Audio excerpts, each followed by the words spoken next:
settled in. I'm ready to go. I think.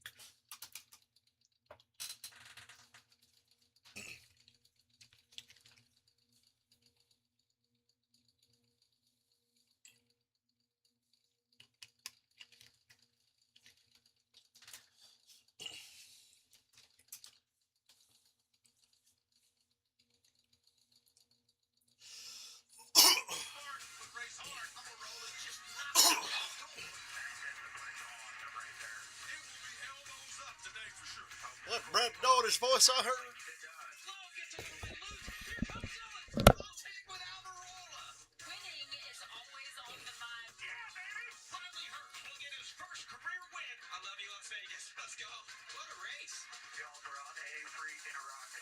It's showtime in Vegas.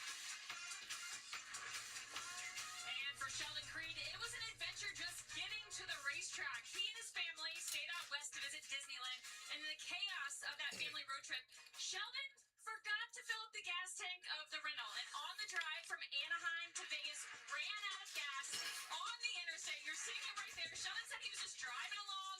The car lurched as he was going 70 miles per hour in the middle lane.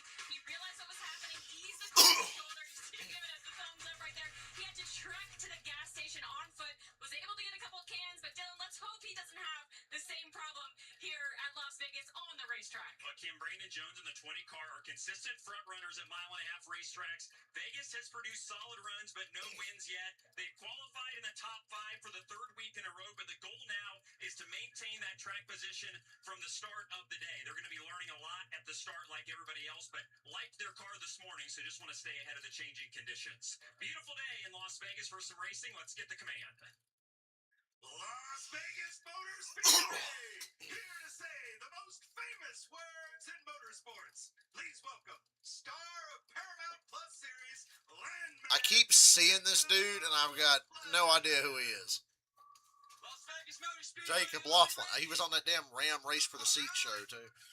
On behalf of Wild Protein Snacks and myself, drivers, start your engine!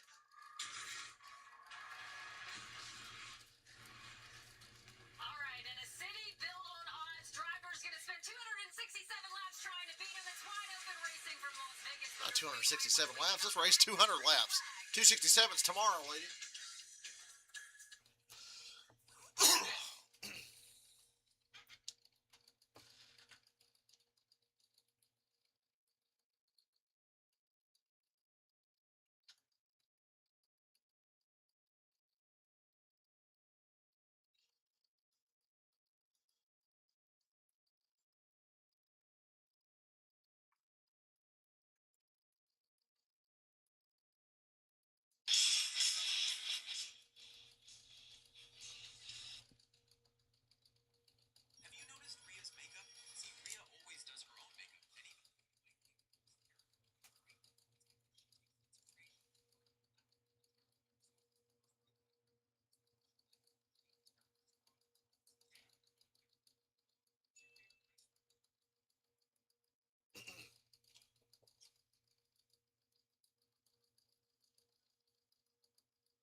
NASCAR's continuing coverage of the West Coast Swing.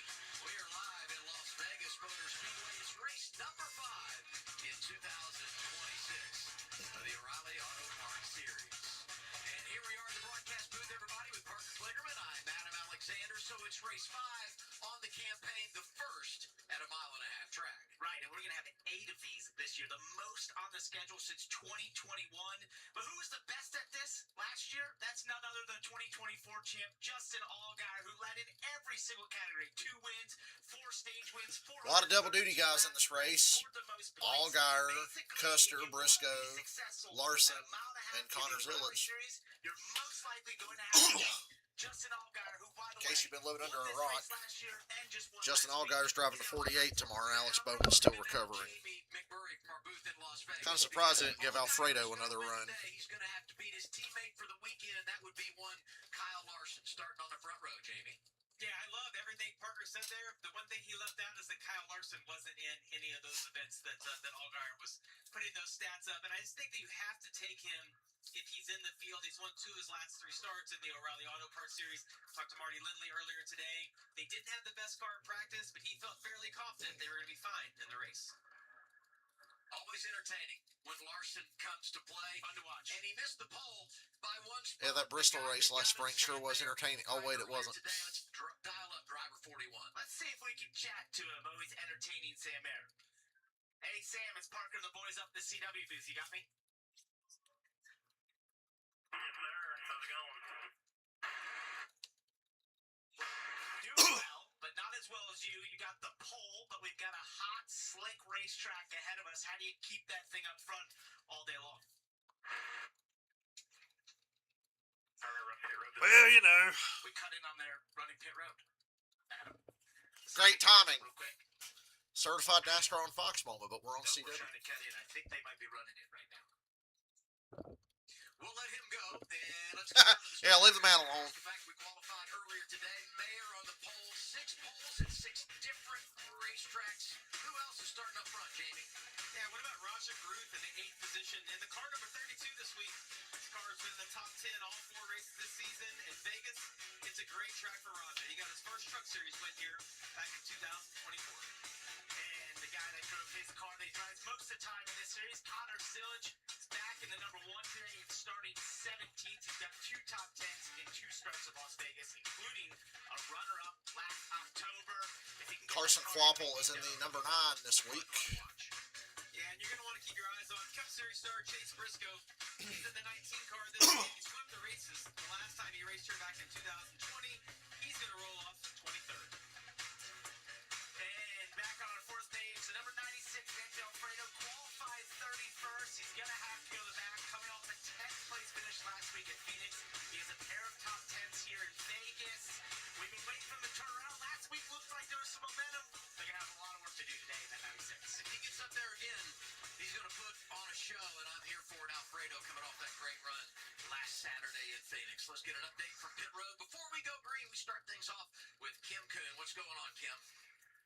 Well, Adam, when we talked to Ryan Sieg before his quals run, he was honest and said qualifying is a bit of an Achilles heel for him.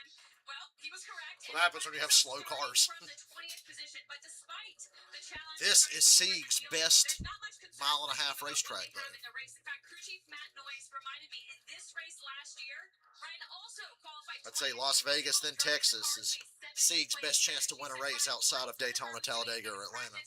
Which is what is important. Dylan, they expect a top 10 run here today. And Kim, the 2 team and Jesse Love have picked up right where they left off at the end of their championship effort a year ago. Top 10s in Asterisk to championship. start this 2026 season. They finished 3rd in this race last year too, so plenty of reason for optimism again this afternoon. They were on a really, really strong qualifying lap, had a small bobble, which will put them 7th on the grid. That is not a concern for them though. Danny Stockman, the crew chief, feels like they've got the car to beat today potentially, and he's got a game plan to adjust on this thing as needed to keep them at the front all day long, Carla.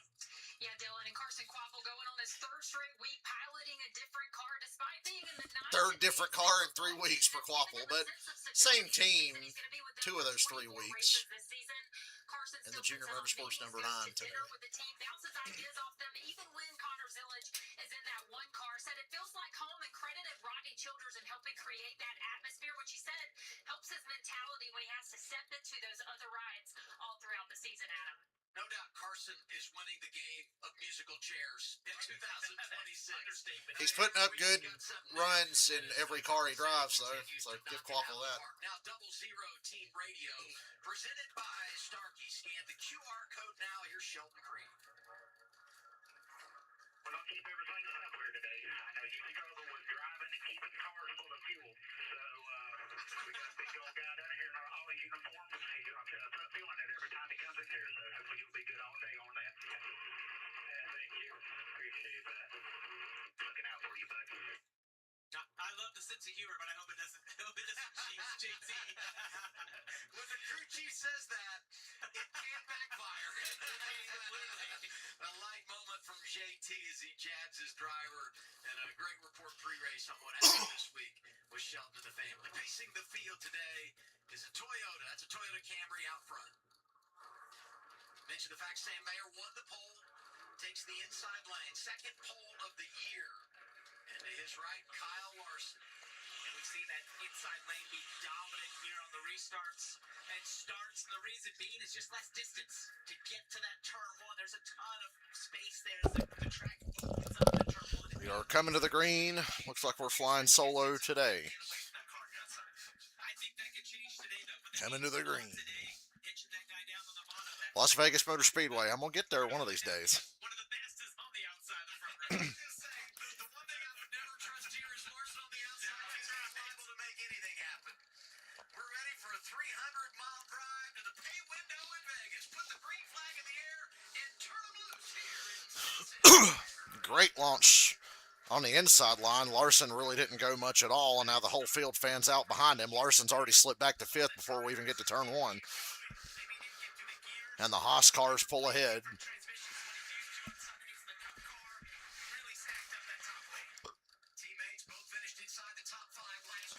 Mayer, Creed, Brandon Jones, Larson back up to fourth.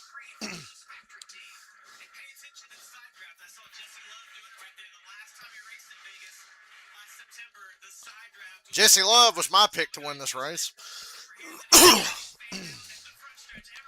So these Haas cars have some serious speed. Ooh, there wasn't just almost a wreck. There is a wreck. Save it, and they're wrecking. Well, he saved it. Longest save ever. The 51's got flats on the left side and some damage. I knew going into that corner, I saw Quapple at that bad angle, or not Quapple, Zilich took a shallow entry and just shot up into Jeremy Clements, and they slid sideways for about half a lap, and Zilich has some damage on the right front fender. I think that'll be okay. Silent lap 3. Put your fucking 3 fingers up. I see why they threw a caution. That was a 25-mile slide in front of half the field. Really good opportunities for these guys that are going to have to recover. Here's a look at what took place coming down to the start-finish line. Zilich goes 3 wide on the apron. And Jeb Burton kind of came down, but Zilich just charged that corner from a really shallow entry. I don't really know what his plan was there. Actually, no, Jeb didn't really come down on him at all. It's all Zilich. I was going to give Zilich the benefit of the doubt till I saw this angle.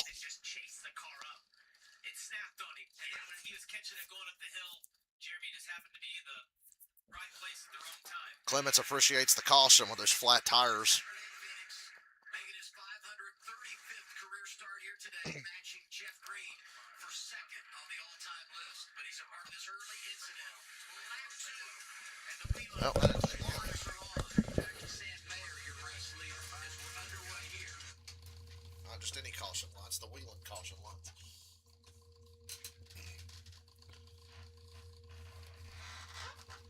Should make sure my sound's actually working.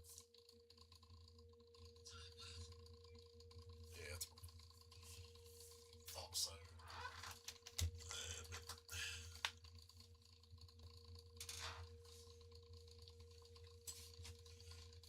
Excuse me.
Don't worry, we hear. We just ain't saying much.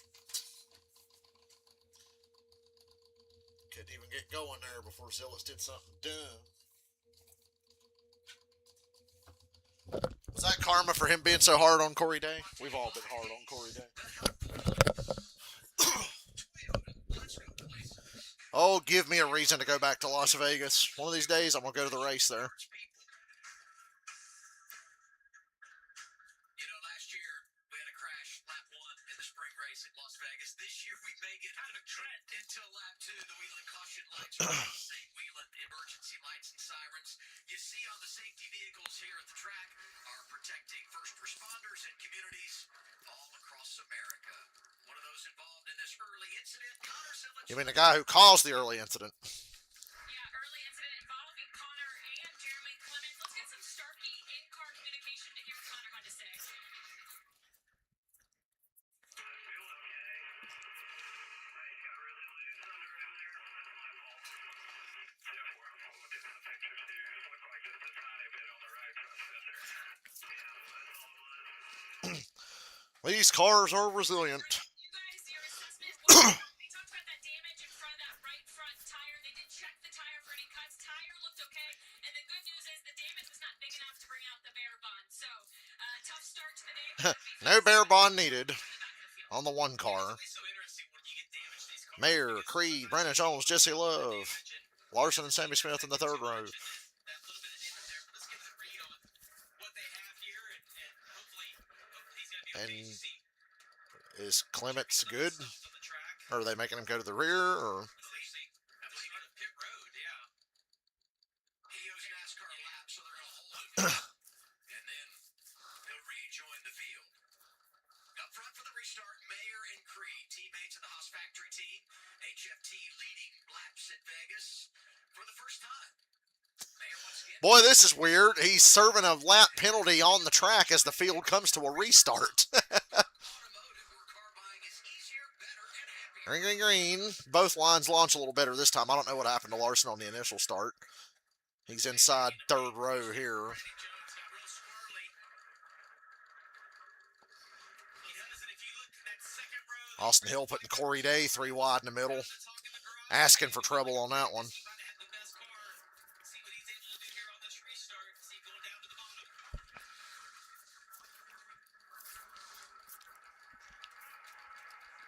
Love up to third for Brandon. Larson loses more positions here. White, number 8, Sammy. The inside line was not kind to him on this restart. So been a victim so many times of circumstance. You got to watch Larson wherever he is. He qualified front row, and he's definitely the favorite. But these Haas cars are fast. Really good, but I also was just watching there. 88 Kyle Larson. Remember he had the terrible start, fell way back, and just went way up the racetrack and 1 and 2 that round. Allowed Retzloff to get below him. He just had a wiggle there in 3 and 4. Kind of struggling to get that 88. Yeah, you got to think maybe a tire going down or something. It just looks to me like he's extremely loose right now. I don't think he's got a tire going down, but maybe the car's just too loose. In a front group in practice. The crew chief Keep an eye on him. about over-adjusting for when the race starts. Dylan, you have some more on the 88. Yeah, I was talking with Marty Lindley this morning about this, and he said that they were going to free up pretty significantly for the start of this race because they felt like Looks like they did free him up very significantly, probably too significantly. first yellow, right out that first yellow, and basically said that he fired off tight, but he was loaded in the corner. So still sorting out some balance issues, but not too concerned, and plenty of time still for Larson to charge forward for me. I just go back to last year in the 88, and you think about how good they were on the mile and a half. Even when Larson comes in and fills in at Texas when Zillage was hurt, he wins in Texas. The runner-ups, It's Rajah Caruth in the 32 today for Jordan Anderson Racing in a car prepared by Junior Motorsports to support Rajah running the season, Oh, yeah, he's plus. trying to get him into the chase. He's been able to make that top side work. In turns 3 and 4, you see him migrate right back to the bottom through 1 and 2, but he has made hay on the restarts. And if you watch his wheel, that car, same way in practice, it was nervous. A lot of movement in the wheel, back and forth. As you see, he then goes back to the top. He feels really comfortable down there, making good speed. You gotta be careful using that top way too early. You can damage the tires, especially the right front. If you're one of the first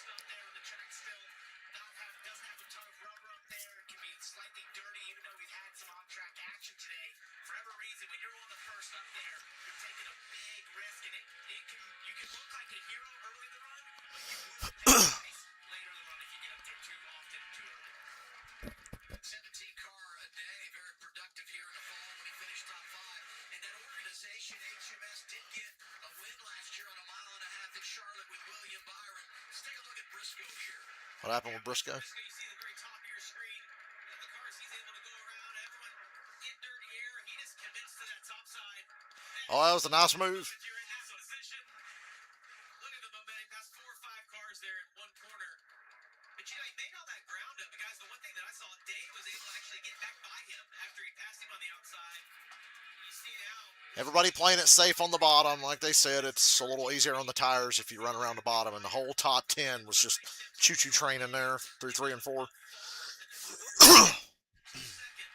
over the course of a run that we see guys get to the top, but it just seems like most of them are committing to the bottom right now.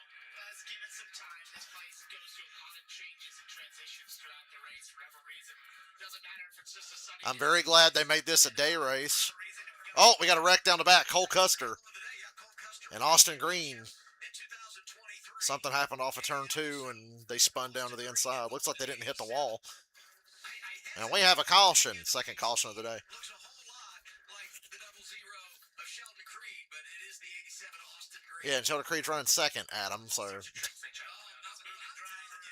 looks like he and Custer and Green are going to drive away from this. Covering the O'Reilly Auto Parts Series this year because of all the A third Haas factory car. Got a little donut on the right side door. Don't need to be a detective to figure out what happened there. it stepped out on him. And a cool story here, driving for SS Cool story, bro. Racing and Bobby Dotter went over and drove for them in 2022, got the victory in Anybody further back going to burn a set of tires? in the history of that. Or are these early cautions telling you this is going to be a caution field race and you should really cling to those tires for late? He's usually really good when he comes to the O'Reilly Series. Let's take a look here, going through 1 and 2. The top of your screen. Oh, he just got loose underneath. Who is that? Is that Raja in the 32? Yes, that was Raja. He was underneath. You can see the donut. Well, the 87 must have been real loose. They've just got helped around trying to slow up for this. But very Good similar save by to what we Custer. saw from Connor Zilic. These Cup drivers don't have to deal with side force in the Cup car. Woo! Second caution of the day. 14 laps in Las Vegas.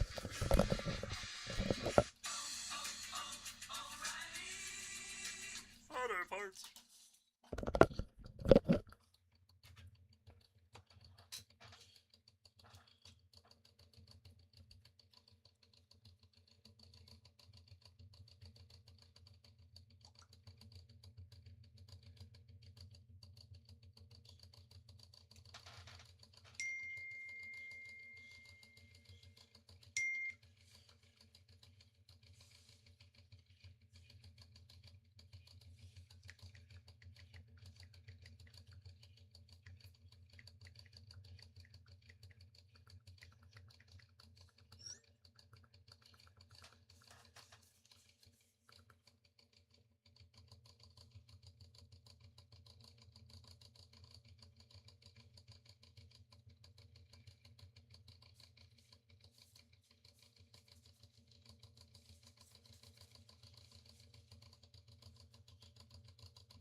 Hey, they showed when Chandler Smith tried to act tough at Martinsville that one time with Custer. NASCAR's newest superstar.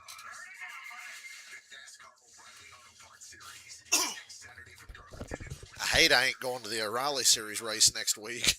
I'd love to go for the whole weekend next week, but you know, Super Mario Galaxy movie. Get your tickets we balling on a budget. We'll just go to the Cup race on Sunday. April 1st. Been a slow start for the O'Reilly Auto Parts Series here in Las Vegas. Couple of early yellows for the wheel and caution lights being fully displayed once again. Not surprised. I think it's fair to say this track is tough because of the speed it has, the amount of grip it has. It has grip until it doesn't. And what I mean by that is you get in there and your car feels good. It's not like it's hard to catch it when it gets out from underneath you. And we've seen a big display of that so far today. Well, look at the consistent theme of both of these incidents that we've seen. The bumps into one, get the car unsettled. You think about Connor and Cole coming out of the Cup car, which has more grip than these. It's a slight day, as Jamie's mentioning. Those bumps combined with the aero effect you have at such a high-speed racetrack like this. You're entering at 190 miles an hour into turn one, mid-speed around 170. You're never going slow around here, so there's a lot of aero effects combined with the bumps that some think maybe have gotten worse over the last couple of months. It's a very treacherous place. Yeah, the bumps are interesting here because they're really only into turn one.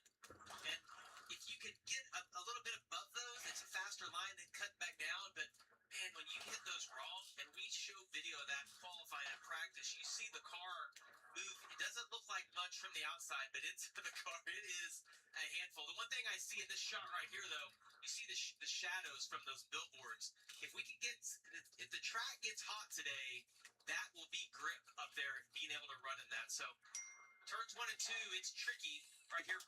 See a highlight of where Where the bumps are, right? So that's where they are. You either go above that or below it. If you're all the way down, you're basically going to have your right sides in it. If you're on the white line, you just touch the bumps. If you go up the groove, you've got to go high enough that just your left sides touch them. But there's almost like a no man's land that when you're in there, and especially if you've committed a ton of speed like we saw from Cole Custer, once the car starts hopping and getting all that movement, you're along for the ride. Hey, Jeremy Clements gets the free pass here, so he's back on the lead lap. Of course, he was a part of that first caution of the day.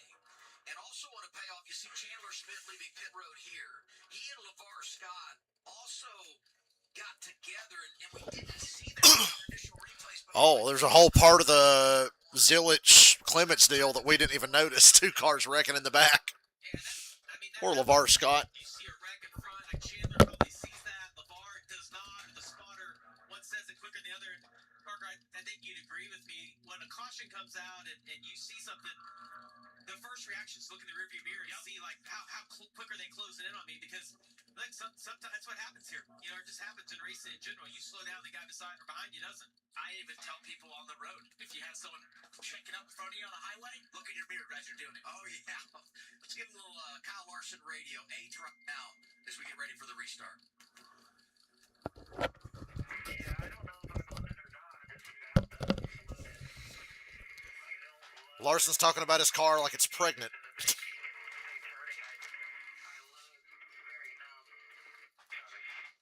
He feels like he might be on the splitters when he's talking about there. They've complained about that all day long with this car, that when it gets loaded up in the corner, the front doesn't want to turn. Typically, the splitter hitting is what causes that, but I feel like they've worked on that car and just have not got it to Kyle's liking yet. They've got a couple more shots. Well, they haven't even been to pit road yet, so. About halfway through the opening stage, time to find our rhythm. Leaders coming to the echo. How can you find a rhythm? There's just going to be another caution in 26 laps. Might be one before then, too. Sam Mayer is killing these restarts.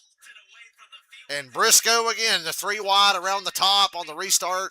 Who does he think he is? Ron Hornaday?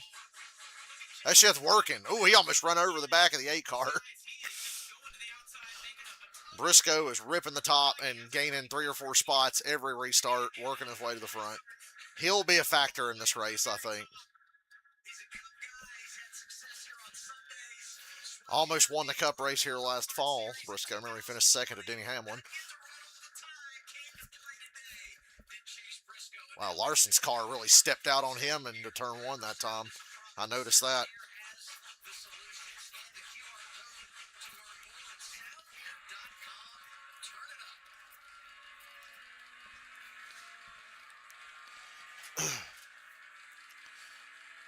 Mayer, Creed, Allgaier, Love, and Taylor Gray, but Briscoe's coming.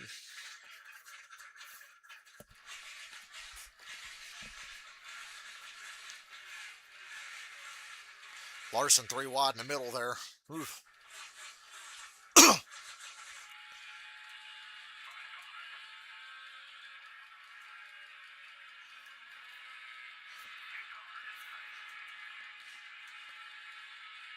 Taylor Gray gets by Jesse Love.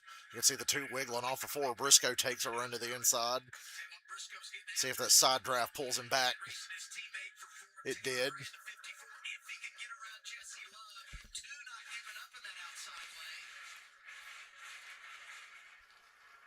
And there goes the 19 completing the pass. Briscoe up to 5th after qualifying 23rd, and he's doing it without the benefit of a ton of green flag laps. Yeah, but what's benefited him are the restarts. Like, he has just done such a good job of getting to the outside, and we've had 3 or 4 restarts, one after another, and he's been able to get 2 or 3 cars.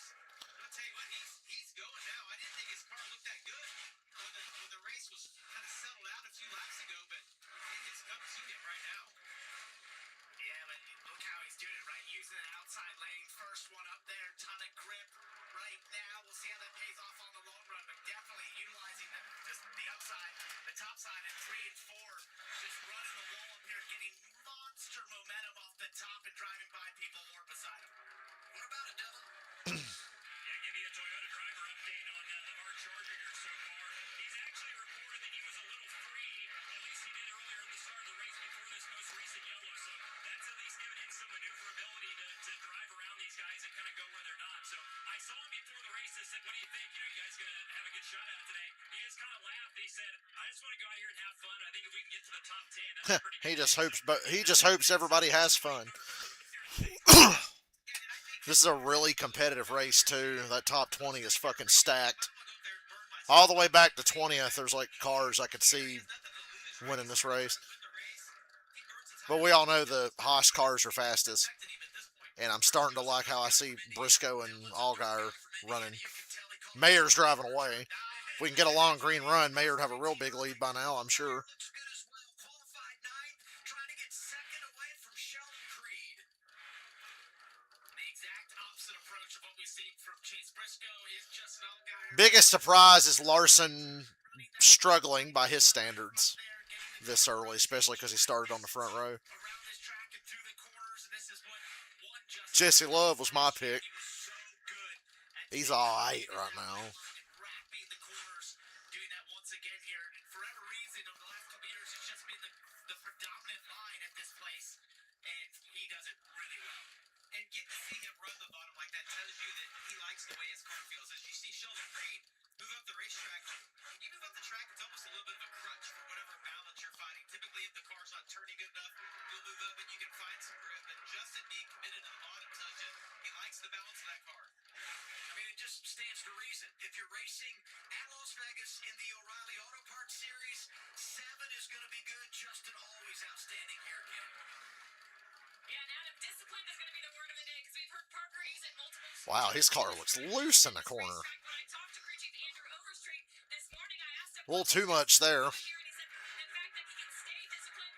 And then before the green flag flew on the radio, Justin reminded his team to say, stay on me to be disciplined in the Ugh. drive. Said, I don't think I'm going to go up to the top, but I do want to be informed. Allgaier's car is really moving a lot. And it's good to know where other guys are. Right now, he just said, really good, little free to the middle. I think that's him trying to get in the gas a little sooner and make a run off the corner to catch Creed in front of him, and it's wiggling and stepping out on him. Creed is second. He nailed it in 3 and 4 that time. That car didn't bobble once, and look at the run he had. Of course, they cut away from it right when he was making the pass, or attempting to make the pass.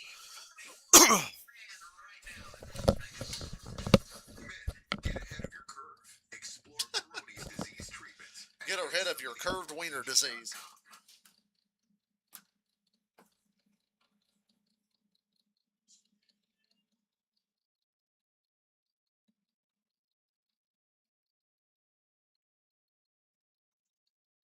And Allgaier could have slid up and cleared him there, but he chose not to. He's still, well, he should have. I thought he was going to maybe get clear by the end of the front stretch. He still ain't clear. Clear up. Clear up, motherfucker. Up, up, up, up, up, up, up. There you go. See if Creed gets a run down the back. Nope. Allgaier just second. They've been gaining on Mayer, too, while they were battling. Because Mayer was over a second ahead, and then I see Allgaier pass Creed, and now Mayer's less than 0.3 of a second ahead.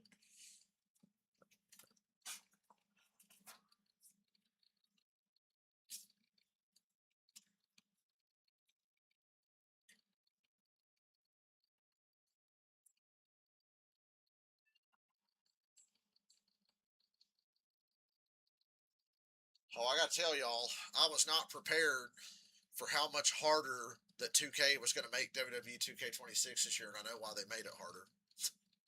They made it harder so you'll get frustrated and want to pay to unlock everything.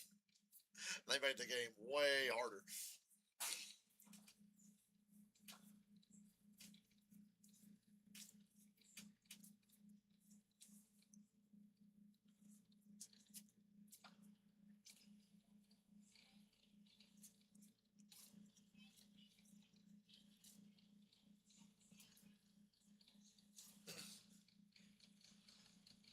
Starting to come back to Larson late here.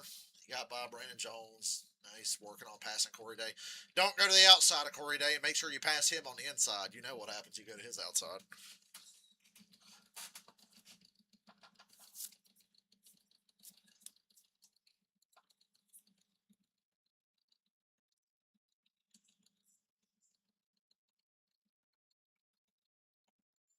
Well, that commercial with that ice cream and shit looks fucking delicious. I sure would like some ice cream today. Ooh, battle for the lead. Man, Sam Mayer looks really slow. He looked like he was just stopping off turn 4. Well, Allgaier's out front, trying to go back to back. Man, Mayer's car just fell off. What happened?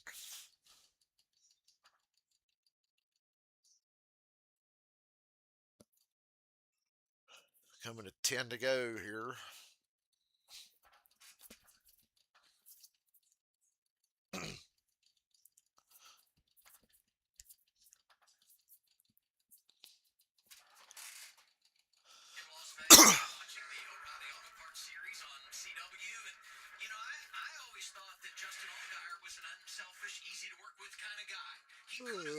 Excuse me.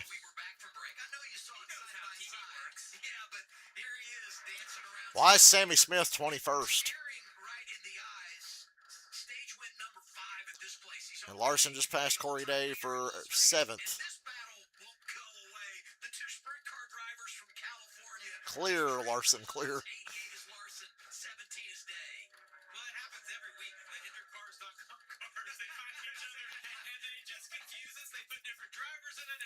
It's not that confusing.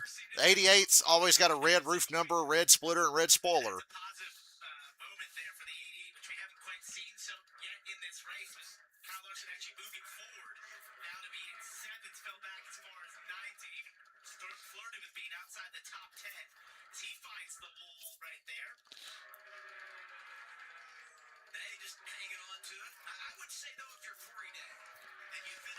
The NASCAR Chevrolet Series.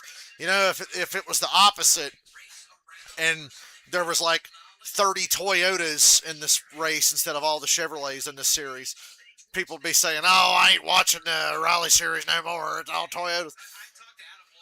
But 2/3 of the field in the Raleigh Series were Chevrolets. Excuse me. It's Pizza Hut fighting back. I had some pasta and some cheese sticks.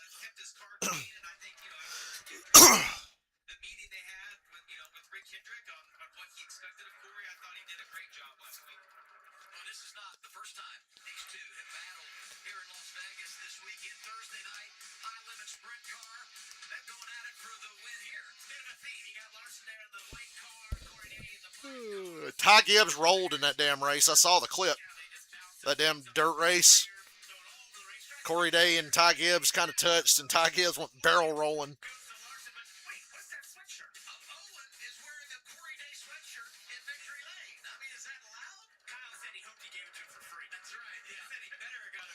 Remember when Cole Custer spun out? His fresher tires have him up in the top 10 because I know he pitted for tires after he spun out. So with 6 to go, Custer's 10th after spinning out. That's going to cost Austin Hill stage points, so I'm okay with it. Got to worry about those points. 5 to go in stage 1. Full-time drivers in top 10, Allgaier, Mayer, Creed, Taylor Gray 5th, Love 6th, Corey Day 8th, Brandon Jones 9th.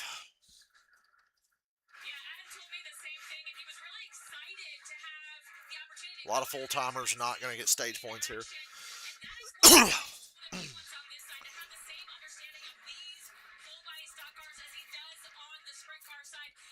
It's pretty interesting to see Corey Day and Larson racing together in a NASCAR race.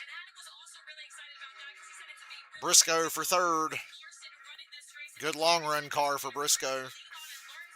Last time he was in this series, he swept both Vegas races in 2020. Whoa! He almost lost it off a 2 there. Jeez. He ain't going to sweep nothing if he doesn't hang on to that. Damn, 3rd place is crazy right now. These tires are dead, man. Whoa, Taylor Gray. Yeah, the Haas cars don't have the long-run pace. I think Mayer's still a good long-run car, but obviously Allgaier and Briscoe's better. Briscoe just started further back and couldn't get to him in time.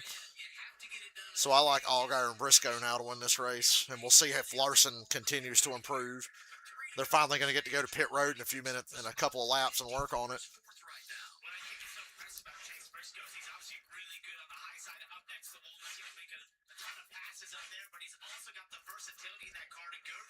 Two to go.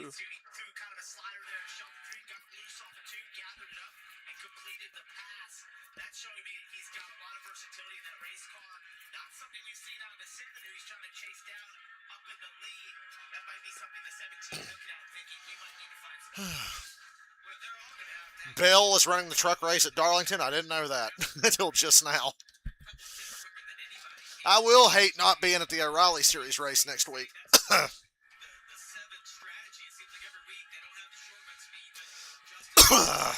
1 to go.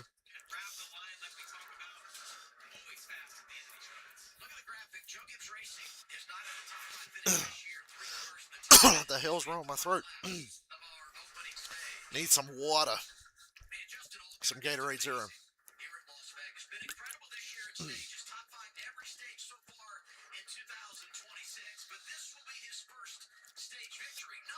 Allgaier top 5 in every stage this year. Wow. And the race for 5th goes to Creed by nose. He just held off Jesse Love.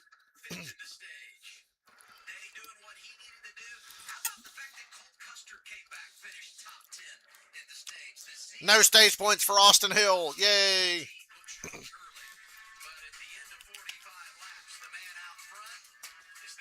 I award you no points, and may God have mercy on your soul.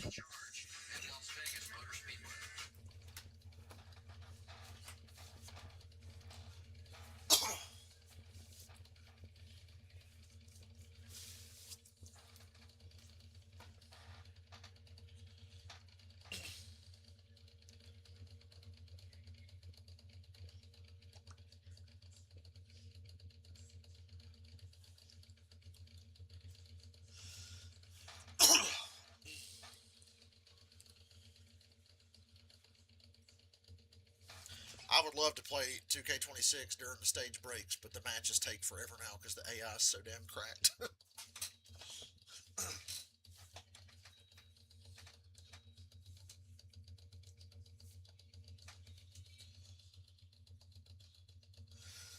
Did y'all see Rhea Ripley on SmackDown yesterday? Damn.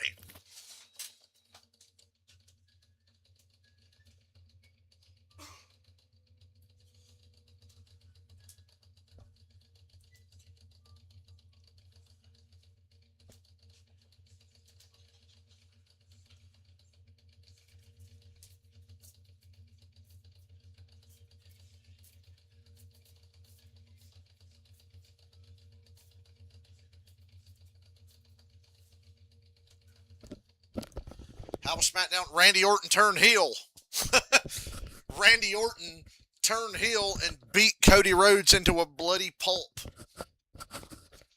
And then hit Jelly Roll. So now you know Randy Orton's really a fucking bad guy again. He hit Jelly Roll and tried to talk him out of continuing to attack Cody.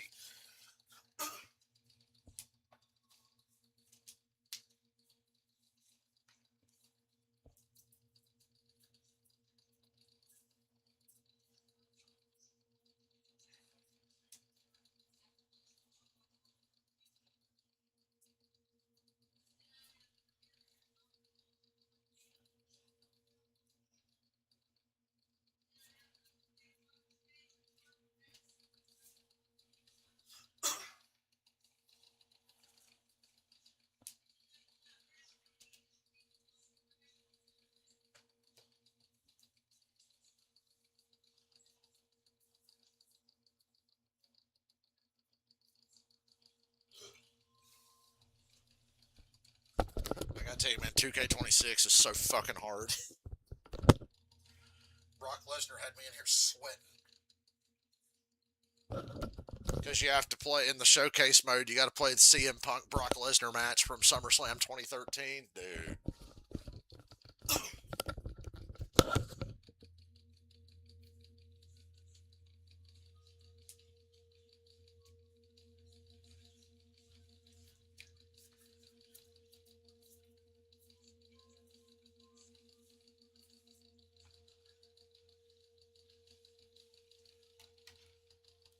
Stage one complete in Las Vegas. This stage rate on CW brought to you by Arby's. I'll say it's Sam Mayer's car shut off under caution. He's getting pushed back to pit road by the tow truck. 32 laps. I was gonna say 2K26, the game is great, but if you're just not prepared for how much harder it's gonna be, you'll get your ass beat. It's way harder.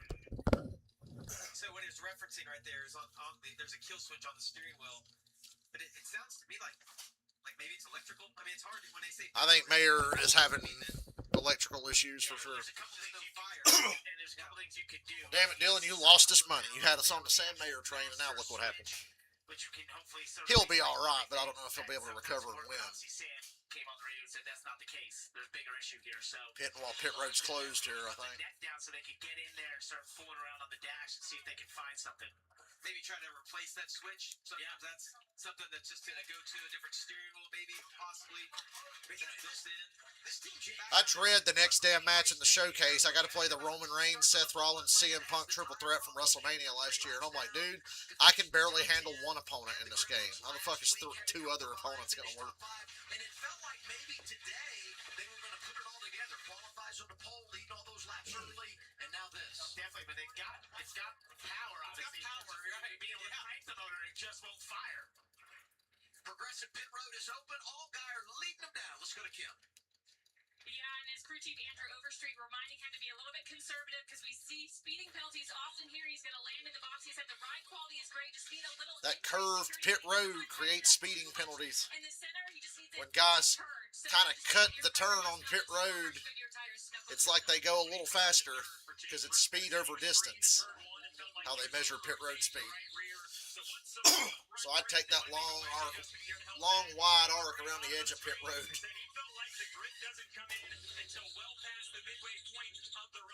My man Jesse Love is going to win the race off pit road. My pick, Jesse Love. Who's on top now, Dylan? I told you it was Jesse Love. Taylor Gray won the pole last week. He's the number one pit stall. He gets a spot. They're still working on Mayer. Stage, but falls to third. Briscoe and Larson complete the top five coming off the pit lane. Stage two in Las Vegas coming up.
That's the one thing about 2K26 I got to give it. It's different enough to be justified as a sequel. Like sometimes, there's yearly sports games, and the last couple of WWE 2Ks might have fallen into that a little bit, where it's just the same every year, same every year. 26 is different enough where I'm like, okay, it's familiar.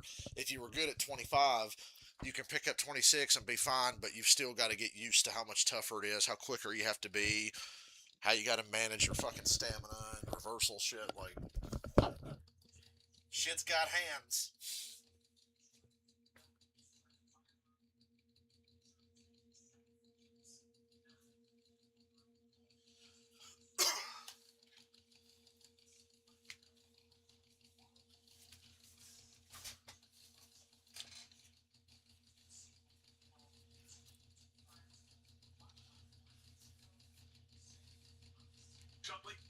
I'll get back to the damn race, fool.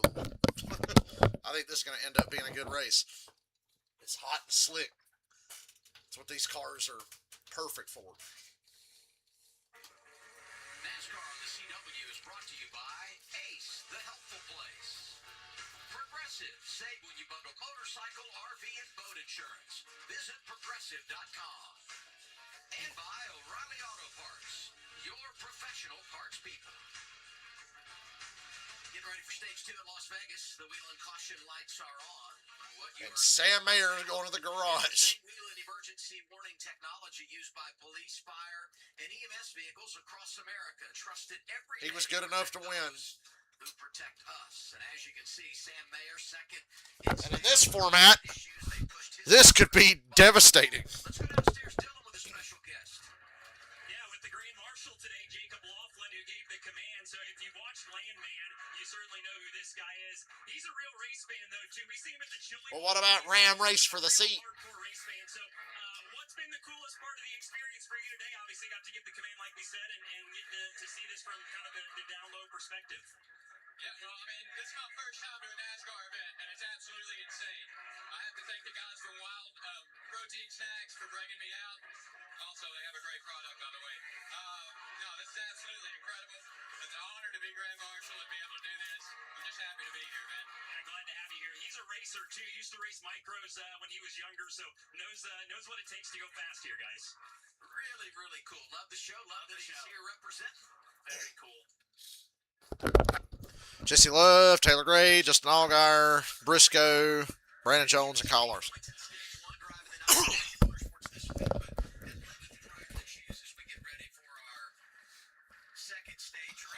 Austin Hill didn't get stage points at stage 1. This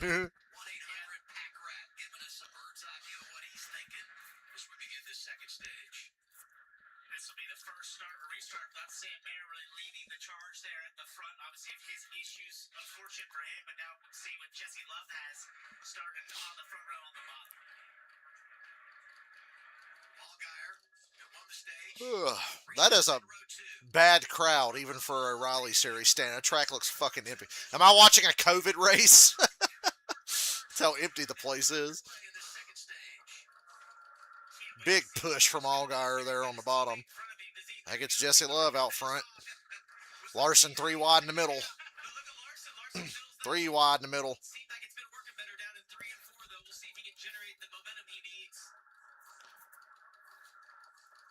It can be tougher after a caution. Well, the field got really spread out from like 12th on back really quickly here.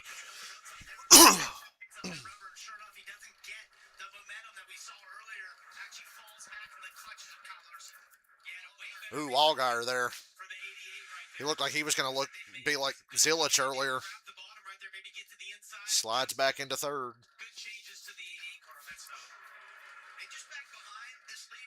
You know Larson's going to have a dominant car by the end of this race, right? As long as he doesn't make a mistake. 3 wide again.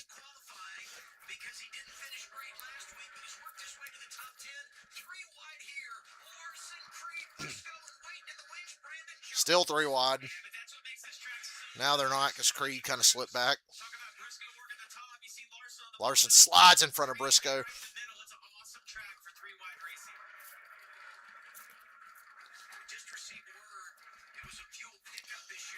Fuel pickup issue for Sam Mayer. Multiple laps down, back in the race there. Got to salvage those points and hope you get some more DNFs from other people today. Got 3-car battle for the lead now. Jesse Love missed the bottom right there. See if Taylor can generate a run down the backstretch. That too was good practice, but it just doesn't seem like they have Mirror drive, mirror drive. that they did earlier today. The dirty air effect in these cars is not as nearly as bad as the Cup car, but it still works. He's too loose to hold the bottom. New leader, Taylor Gray. But for how long until Allgaier passes both of these guys? Now he's going to get down there, try to pack air on the left rear of the 54. Couldn't quite get close enough, but he helped Love get the lead back momentarily. Caution, Jeremy Clements again. Second time today. What a battle we were having. He had to go spin through the front stretch grass. He went through part of the grass and didn't rip the damn bottom of the car out. That's fortunate.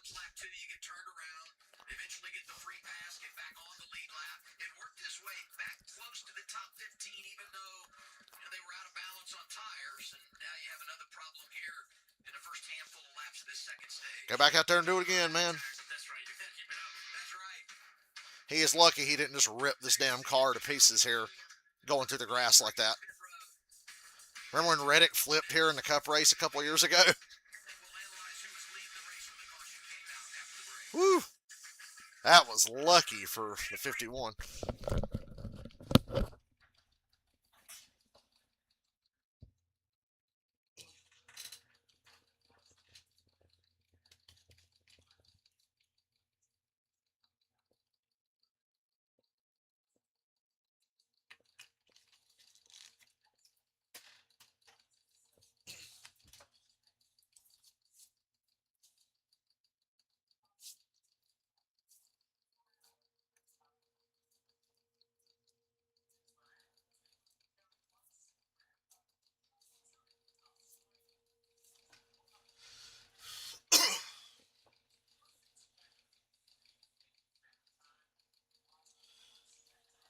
You know, I don't miss COVID, but I did enjoy that part of the NASCAR season in 2020 when we had like 3 to 5 races a week. It's like Sunday, Wednesday, Saturday.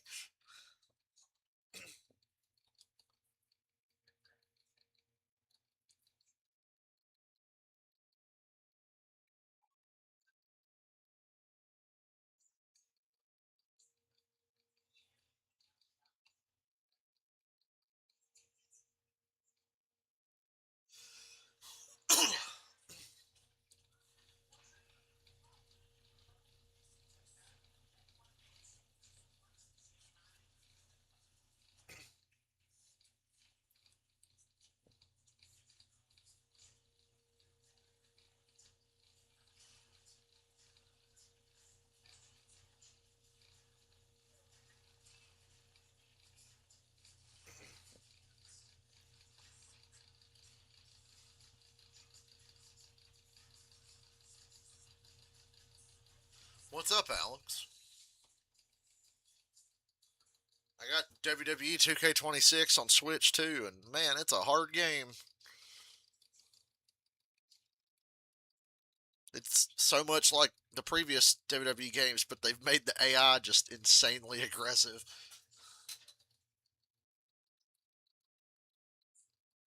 Hey, big gulps, huh? All right.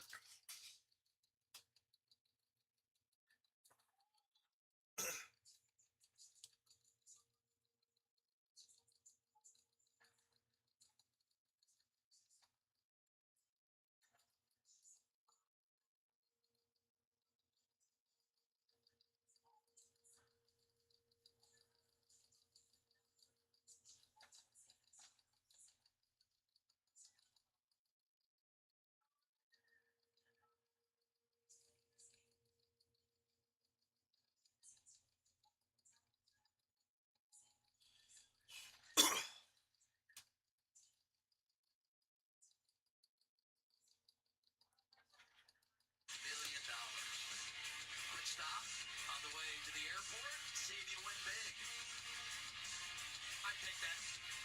Yeah, I would too. Yeah, I share with you. Caution is out. Stay two. There are power movers. This racetrack is treacherous. Plus 18. It's hot and slick. You got those bumps in the center of 1 and 2. It's treacherous. Plus 9. How about Cars with not a lot of downforce. both the SIGs up the board? Dean Thompson plus 8 as well. And now we do our golden moment. Brought to you by Golden Corral. This is like the Chase Briscoe segment. Flexing muscles, outside lane. Let's just make it the whole line.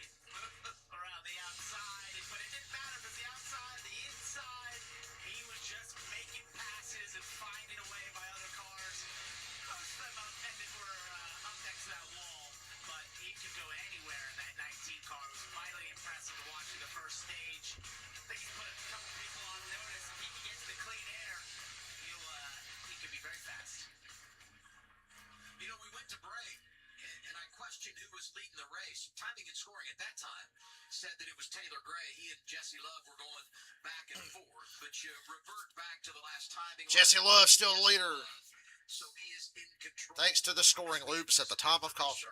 He and Gray on the front row, and then behind them, Allgaier and Larson. Am I becoming a Jesse Love fan? He's got to get the fuck away from RCR, though, before I'll commit. Here on the restart. And one of the things I thought was interesting, those last couple laps is when Taylor Gray and Jesse Love are racing tooth and nail.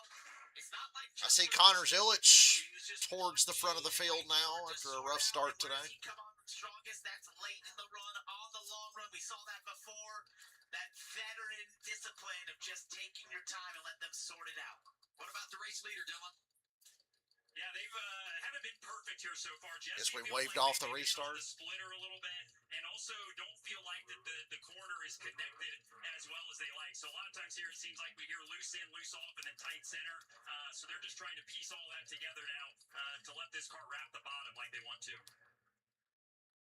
It's hard to practice on a green track when it's cool out and then go out and race in the conditions that they have right now. It's hard on the crew chiefs to know what adjustments they need to make. The one thing that sticks out to me at this point in the race is all the cars who we thought were going to be contenders to win. You look, the two-car Jesse Love lead right Larson's now, outside Larson second and row Briscoe, they've all after we migrated have to into run the another top lap of five. caution. Won this race a year ago. You see him second row inside. It's all starting to come together for a great race, great battle to the end.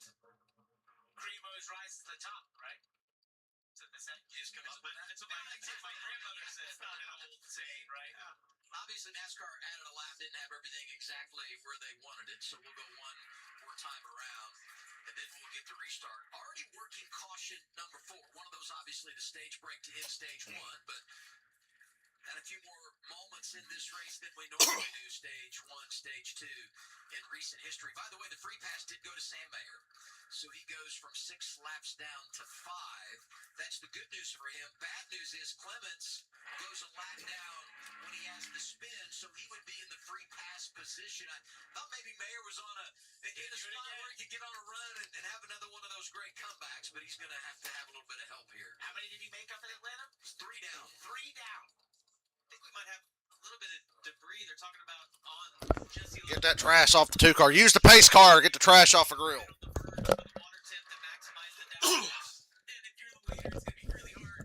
You've been riding behind the pace car and not getting trash off your grill?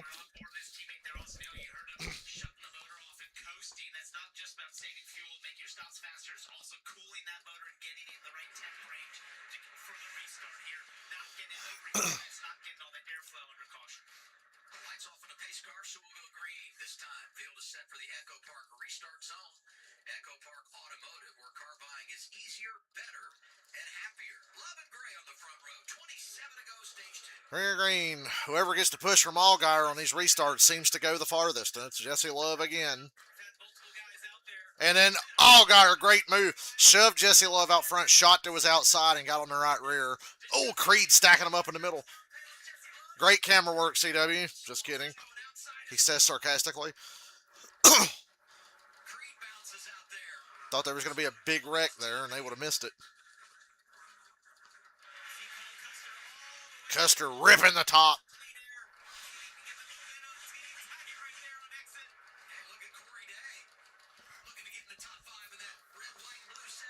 Corey Day ain't done nothing stupid yet, but he's up to 5th.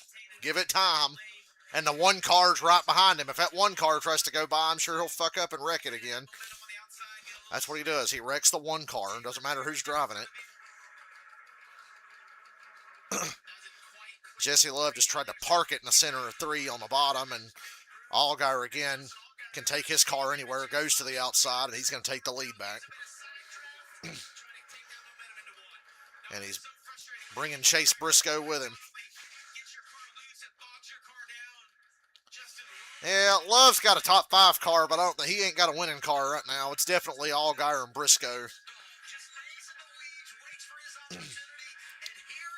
Allgaier, Briscoe, and Mayer, but Mayer's 5 laps down. Look at Briscoe getting his outside as well. See if he can get the run on the outside right here. Going to be in the preferred position when they get down to 1 and 2. Side draft. He saw what Justin did and said, that looks nice. I'll try to do exactly the same thing. It actually does right here. Looks like he'll probably clear Jesse Love. For Jesse, this is a really frustrating moment when they can't get you right now. As you mentioned it, Jamie, it slows you down.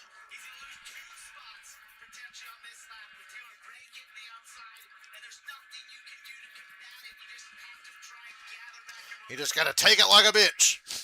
he's committed to the bottom. Nothing he can do but take it like a bitch. You think if you get passed by 1 on the outside, you move up, but sometimes you just know.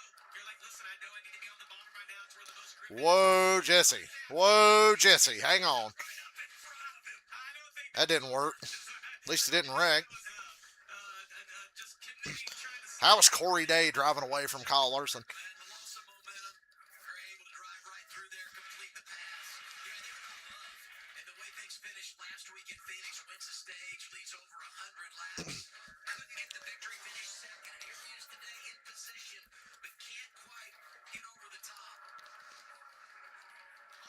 Take a look back at this. You can see that Jesse Love just YOLOs it off into one. He just said YOLO. Kevin Harvick's like, oh, I got to use that one tomorrow. Basically park the 54 and Taylor Gray drives right by it, right on pass. And they got the California Little EO. Squeaky baby. Yay, squeaky baby. Day, Creed, and Larson. Fun to watch these talented drivers, so accomplished at various levels, different types of race cars, and delivering big-time stage 2 at Vegas. Corey Day moving up the racetrack. He's been running on the bottom. Saw Creed move up. He moved up there. This guy right here, Connor Zilch, is making a nice little comeback. Had that issue early on. He's plus 9 since the restart. He's been able to make up a lot of ground right here. Larson just gets to about 6th place and hits a wall and just can't go any further. You reference Rodney Childers. At one point he was 4th, but just immediately went back to 6th to 8th, where he's been about the whole race.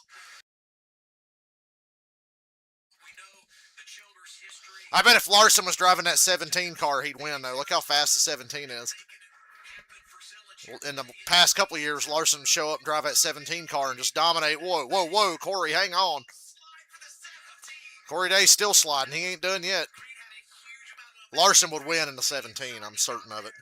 that suddenly got really loose, had to walk the car up the racetrack. That got sort of Corey Day loose as he went up the racetrack, and they were all moving around a ton as Corey gets back to the bottom here, trying to wrap that white line. You know how much fun that is? These guys are having right now. Racing, you see Creed getting super loose and Day hanging on to it right there. They all got to tread carefully around that 17, though, when he starts sliding out from under him. Each other, one passes one corner, the next goes by the next. It's awesome. That is so sideways. You think Larson's watching that as his protege, smiling, thinking, laughing. I just wanted to see Larson's eyes. They had to be the size of Easter eggs with Easter coming up next month. I mean, he had Corey Day loose again on corner exit. he's packing air on him right now. Getting loose again. Corey Day will not finish this stage in the top 10 if he keeps sliding the rear tires like that. Larson puts him back to 7th. Listen, you heat up that right rear now, but it gets your rear bumper, pack how much air, you're going to be loose once again. Still got 17, 16 laps to go now. Through stage 2 in Vegas, Allgaier out front. You think you can't wear them tires out any worse? Think again.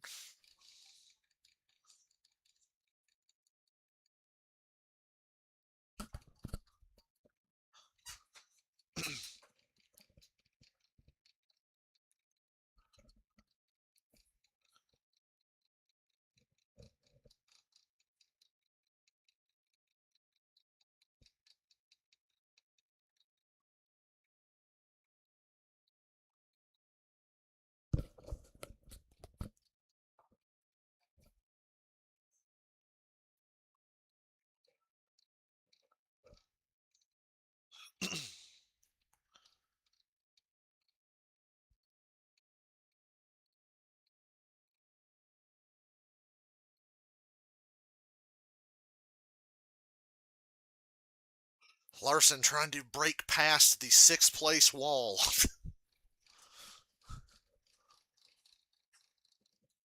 EO, what are you doing? This cat. She's clueless. What are you doing? What are you doing, Squeaky?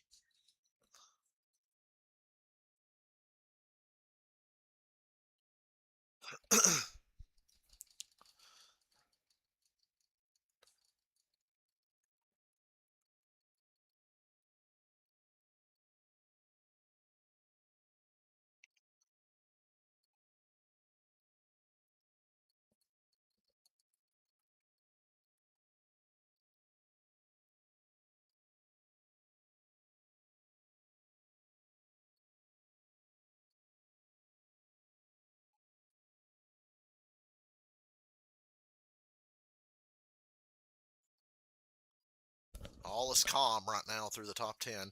Zilich is 8th. Quapple is 10th. That's a new development. Austin Hill 9th. That's also a new development in this stage.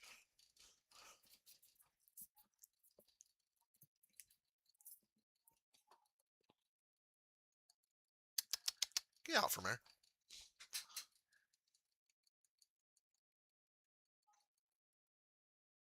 Allgaier just cruising. He's only got a 1 second lead though. 2026 for the O'Reilly Auto Parts Series brings us to Las Vegas. You're watching live on the CW. 12 laps to go, second stage. Justin Allgaier, EO, 85th quit. career stage win in stage 1 is leading. Briscoe's hanging in there in second. Gray, Love, and Creed, the top 5. Briscoe was about 2.5 tenths faster that last lap. Justin Allgaier, let's see him go to that high side. They pointed out Briscoe is a 1/10.5 to 2/10 quicker, and it's starting to show that interval is closing. With 11 to go here before the end of this stage. I think if Briscoe gets a long run, he's the car to beat. And that third stage, we've seen the third stage here basically go caution free before in this series.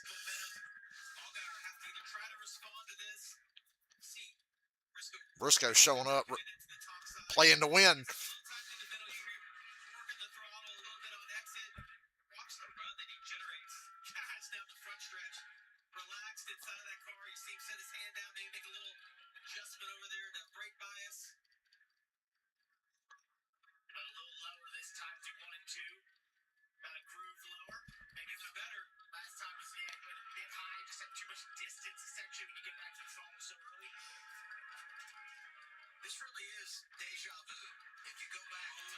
Briscoe just, he might have scrubbed the wall there. I couldn't tell. I think he did. Just a little. Didn't slow him down. Ripping the top. To hell with them tires. Ripping the top. It's almost like he's moved up because he got stalled out behind Justin, but now really not making up the ground. Their lap times fairly similar right here. Oh, it's such a commitment right there to enter right against the wall. So command using it. You couldn't fit an index card between Briscoe and the outside wall, especially in 3 and 4. He runs right on it. Settle the front end, settle the car, not let it move around too much on the entry, and then have that perfect entry speed that allows you to attach to the wall, which gives you that little bit of effect of holding the car. Not running as high in 1 and 2, but 3 and 4, he's on the wall. He's flying though. He's still catching Allgaier. Up there right now, you see him turn the wheel, just stays very still. Inching in. Significantly more comfortable. 1/10 to 2/10 every other lap. Today. Ha They're real tight that lap. Right up against the wall. See him get loose. I love hearing the throttle as he gets up by the wall. You'll hear the drivers use the throttle either to drive up to the wall or start driving kind of away from the wall. Get another lap here. Justin's responded now. You see him move up.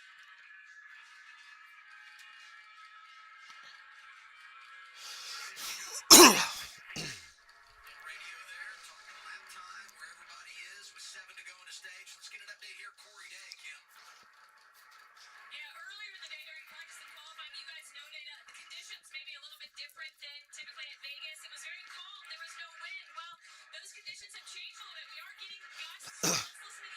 Starting to get windy. Communications of Corey Day.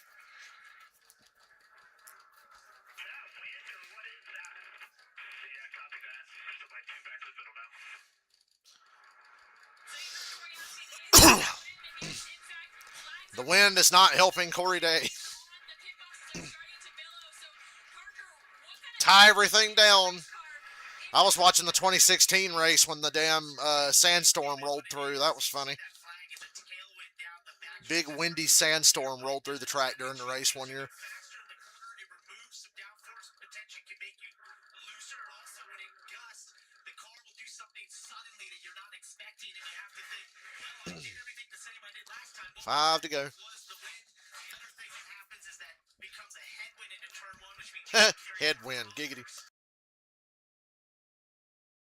that case, so it has a lot of effects that you just have to adjust to. And mind you, in the car, you can't feel that wind, obviously. So you've got to get that reference from your team, the spotter, whoever, who can help you know that that's what's happening. And it's deceiving because it makes it feel so good in turns 1 and 2 that you're like, oh, my balance is great, I've got a ton of grip. But then you get to 3 and 4, and it's the exact opposite. So you said it, you can't feel it in the car. You got to kind of watch the flags. Hey, that's some serious mirror driving by Cole Custer there. Or an attempt at it. Sawallich was getting to his outside. Sieg's going to have a run behind both of those guys. Ryan Sieg, top 10 last quarter. William Sawallich. File him under the category of why is he still here? A playoff event in the fall of 2024. Lost it to A.J. Allmendinger, but hasn't performed at the level of 2 teammates in the top 5, the other in the top 10, and he's neither. Sawallich and Custer. 3 to go, second stage. Quapple fighting Brandon Jones for the last stage point right in front of Sawallich. Trying to get some stage Quapple's had a very weird day, quiet day. I expected more out of the 9 car. flag in the offing. Brandon running that really high groove like his teammate Chase Briscoe was. Larson and Creed at it again for 5th. Kyle Larson and Sheldon Creed. And left Larson starts to creep forward too little too late. some black traffic out. These short stages, he's about to get a long stage. Maybe he can take advantage of it then if they can be better on the early part of the run. Limited traffic right here, but I've been watching lap times. He drove away from Briscoe. There's been nothing up front. Track the last 3 or 4 laps. And McMurray just pointed out Larson's fastest car on the track the last few laps. So, yeah. I told you by the end of the race, Larson's going to have the dominant car. Times right around the bottom of the racetrack. Jeremy Clements in the free pass position. So how Allgaier He needs long runs. A lot of long run guys. Allgaier, Briscoe, Larson, all the best cars. now in the free pass position. No, I was right. Clements is in the free pass position, so he would get the free pass. Allgaier being very generous here. Allgaier going to stay behind the 40. Stays behind the 42, lets a couple of cars keep their lead lap status, and he wins the stage. Just holds off Briscoe. Said he was being awfully generous there, giving up a lead.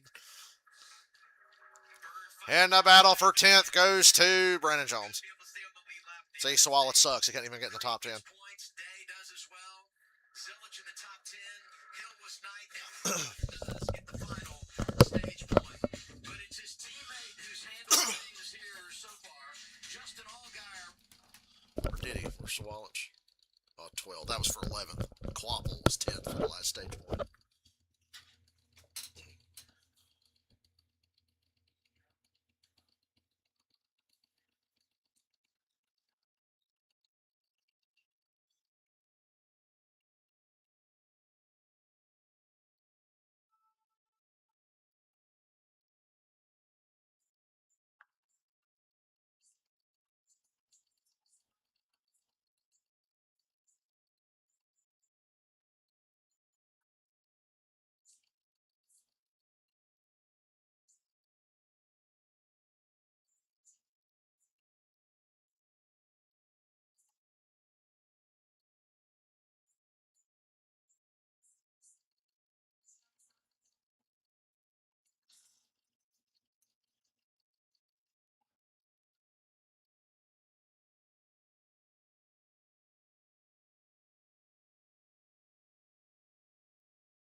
Yo. Yo, yo, yo, yo, yo. Yo, yo. What are you doing, Squeaky?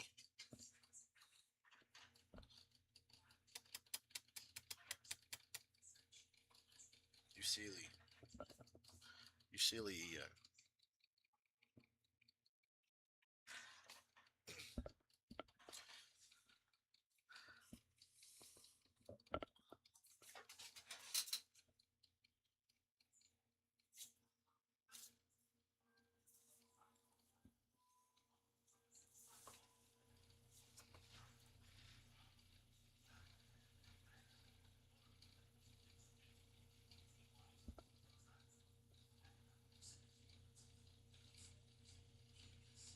It's the perfect time to fuel up with Arby's new $7.99 meat in 3 bucks. Arby's is giving you a whole lot of food with a classic roast beef or crispy fish sandwich and 3 delicious sides. That's more meal for your money. Scan the QR code to order now in the Arby's app. Arby's, we have the meats, and Carla Betts here hanging out with you. Advertising works. I actually broke down and went to Arby's for lunch the other day, a week before last. The win was pretty cool for Justin Allgaier, but getting his crew chief Andrew Overstreet back into victory lane for the first time since 2024 is what made it so special. Allgaier called his Phoenix win, and Andrew win, recalling the good pit strategy and adjustments after starting 17th last weekend. He said Andrew is the perfect balance of being prepared without reinventing the wheel for a 17 that stayed mostly intact this all season. And we're seeing that confidence come to play with stage 1 and stage 2 wins, Adam.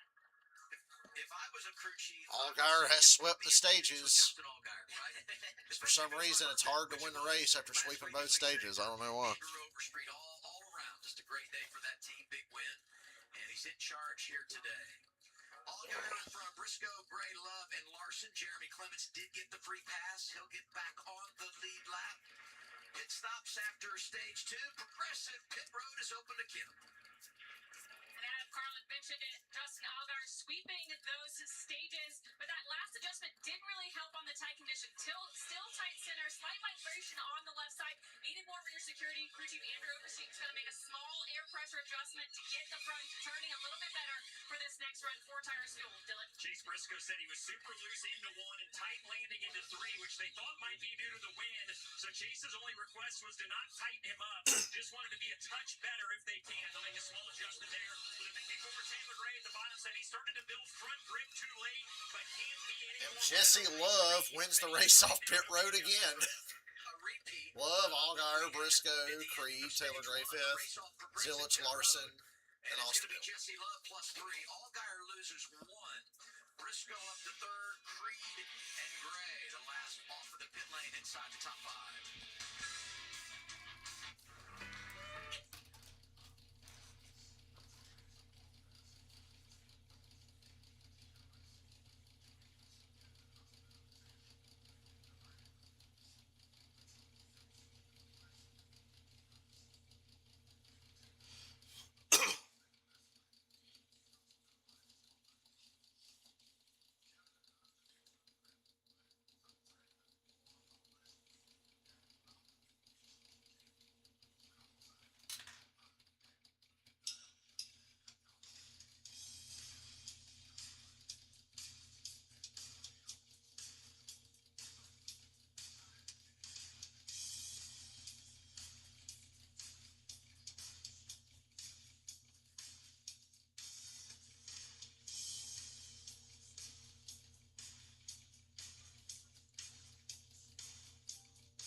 heroes. Progressive Insurance. Get in the savings lane today. Visit progressive.com. And by the Credit One Bank, NASCAR American Express card. Closed captioning for today's race brought to you by Tableau TV. Pay once, watch forever. Problem for Ryan Ellis driving that Tableau car on the pit lane, scored in 33rd. Ready for the final stage here in Las Vegas.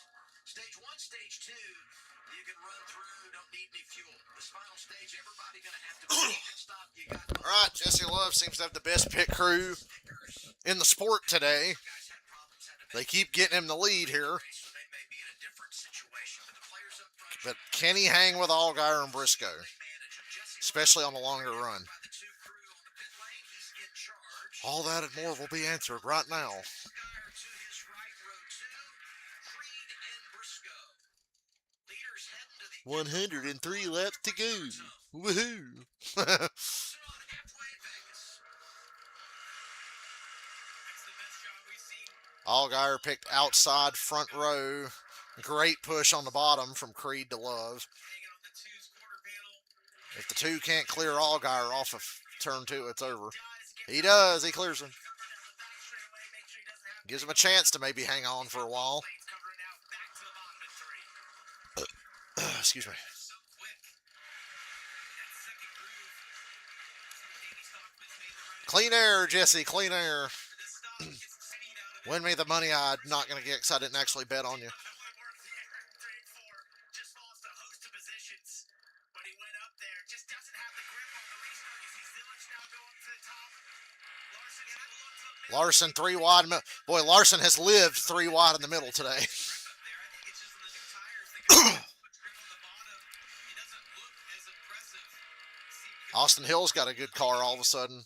Briscoe's struggling here. Ooh, he almost got hit by Corey Day. 3 wide in the middle of Day and Zilic. No momentum. They're all just drafting around him. points. Top 10 in every mile-and-a-half race a year ago. this restart for Briscoe's been disastrous. Got forced to the top, fell back, now stuck in the middle, 3 wide. Just trying to gather positive momentum at that point and stop the bleeding a little bit. Looks like he might have. There he goes. To the We top. are halfway. Jamie, I disagree with you. Briscoe in the wall. Briscoe in the wall. Just a little scrub. Basically looks like so. Car didn't want to hook that top like it had been doing, and he scrubbed the wall. Might have hurt the right front fender. Halfway. Right there. Orange and white, number 18, Sawallich. You're running 9th right now. Just behind him, you got Jones, you got Briscoe. So Sammy's Man, I think just didn't stick at all. Just went straight to the wall. Been there. Yeah, that was pretty good contact right there as well. Oh, body will pop That out. was pretty good. I'm worried about the right front fender. He just hit the wall again. He just hit the wall again. Losing more. He's got a flat tire. He's got tire going down, I think. He's real slow down the front stretch. Briscoe might have just taken himself out of contention here, boys. Had a really good car. He's out of contention.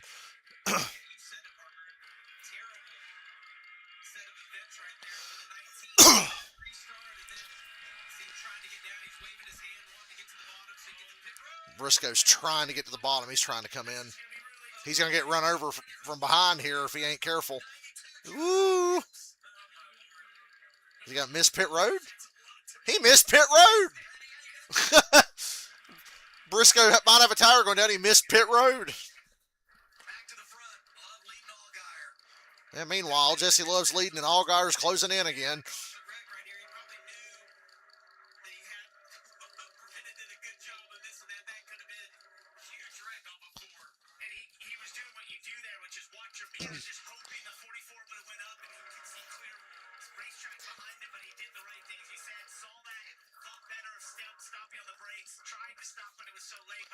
This time around, he'll make it to pit road. Somehow that tire's still up enough.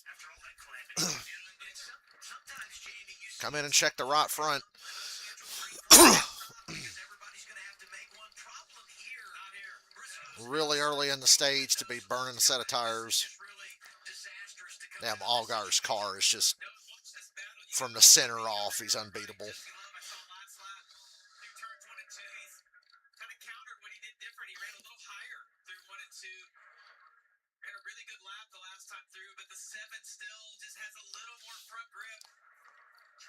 Here's Allgaier for the lead. Position down here. Allgaier facing. That's so frustrating. Got him on the outside. Got it. Stop him. Love countered. Now he's going to get him on the inside. Can't win. Jesse did all he could to get down that door there. Justin tried to squeeze him into the corner, do whatever he could to disrupt the air, but to no avail. Once Justin got to that white line, he found the grip, got the car rotating, was able to slip on by. Yeah, how do you protect that, Jamie, when he's beat on the top and the bottom? Yeah, you're going to have to make some good adjustments to your car because the 7 is just, man, he has the momentum. We're due for a long green flag run here. Phoenix, and he comes to such a good track for himself. He and Andrew Overstreet are doing an awesome job together, making the right adjustments. And it's not like we've seen all of the junior motorsports cars up front today. They've kind of been scattered a little bit. And McMurray is right. The only really good JRM car today is Allgaier. Zilich put himself in a hole early. Quapple's been between 10th and 15th. And where the fuck is Sammy Smith? Including their first ever victory. He's going to be on the side of a milk carton by the end of this race. Today, with the Hall of Famer Mark Martin pulled in the victory lane. Sammy Smith is actually 12th now. That's better than he was doing. Here they are, all these He was 21st at one point. wins, and Allgaier in charge of the field one more time. And the key here for Jesse Love is to do exactly what he just did there in 3 and 4. He basically followed the tire tracks of Justin Allgaier to learn how to be on that bottom lane. Now he does something different in 1 and 2, but I thought it was interesting in 3 and 4 when Allgaier first got ahead of him. Love is at least putting up more of a fight than he did in the last stage, but I don't know if it's good to do this early. Right down there, actually gained a little bit just on the exit as we see Austin Hill on the inside of Zilich here. Dawson gets that white line. He's the one who taught a lot of us that this was the line to use back in 2023. He used it to get to victory lane, but not quite had the car today. Catfish, bottom feeder, Austin Hill. Yeah. Hey, this pit crew view brought to you by O'Reilly Auto Parts, and we're following the one team. Rodney Childers on the pit box working hard. Comes back to the O'Reilly Auto Parts series. So much success at the cup level, in particular with Kevin Harvick. You think about the run they had. Rodney Childers won a cup race with David Ruderman, okay? Actually, he won 2 cup races. Wow, Jesse Love's taking the lead back out of nowhere. Some fight there, like I said. He wasn't going away. He's got it back. And Sheldon Creed's coming. That's not going to be good for the long run there, Jesse. You keep sliding that rear end around. Allgaier had a really bad set of corners in turns 3 and 4. See that balance? Loose, yeah, early, and then just didn't get the momentum on the exit. He didn't get to the white line, and you get stuck in almost no man's land at that point if you don't commit and get to that white line. We saw Jesse do that earlier, then learned from it, counteracted it, and is now able to get to the lead. Let's take a listen to Justin Allgaier's radio. On a bit for you right here. That's the way you fold it. Just reel it back in. Get back in that rhythm. Here talking about the balance of that car being too loose. I'm gonna tell you, this is the track to be too loose at because of the speeds that you have. It's so hard to hang on. First time we've seen the 7 have a little bit of a weakness right here. The 2 capitalized on it. Slowly driving away right now. And you can see, Justin, just that last time through 3 and 4, there was a lot of wheel to the right, basically counteracting the slide from the right rear. So, and look at Sheldon Creed even gaining on him. So it's almost like a switch flip here for Justin Allgaier in terms of being so dominant and suddenly being too loose. Love Allgaier, Creed, Gray, and Corey Day 5th. Still ahead of Kyle Larson. This is like the best. I'm going to go ahead and jinx him with 88 laps to go. I'm declaring this the best race Corey Day's driven in NASCAR. Jesus Christ. Almost had a wreck on the front stretch there. Not from Corey Day, from the 26. Who the hell's in the 26? Allgaier slipping back to 3rd. What is happening here?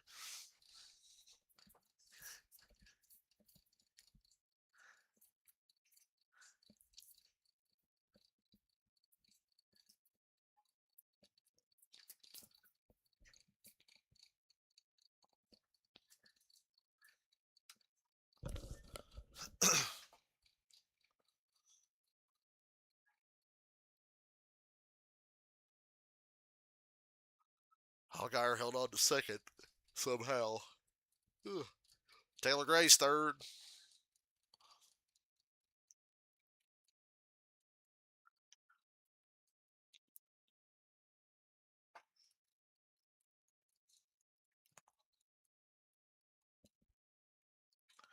They keep cutting back to the 26 like they think that something's going to happen. They've almost been right a couple of times.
Do it.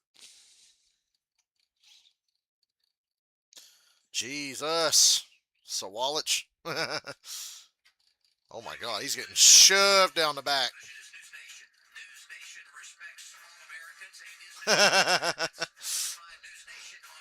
If y'all were watching, you saw what just said. Damn, Taylor Gray passed Allgaier for second.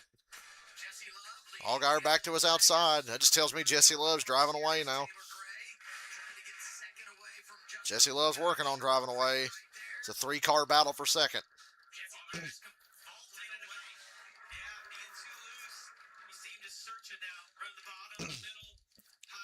Allgaier's car has swung loose.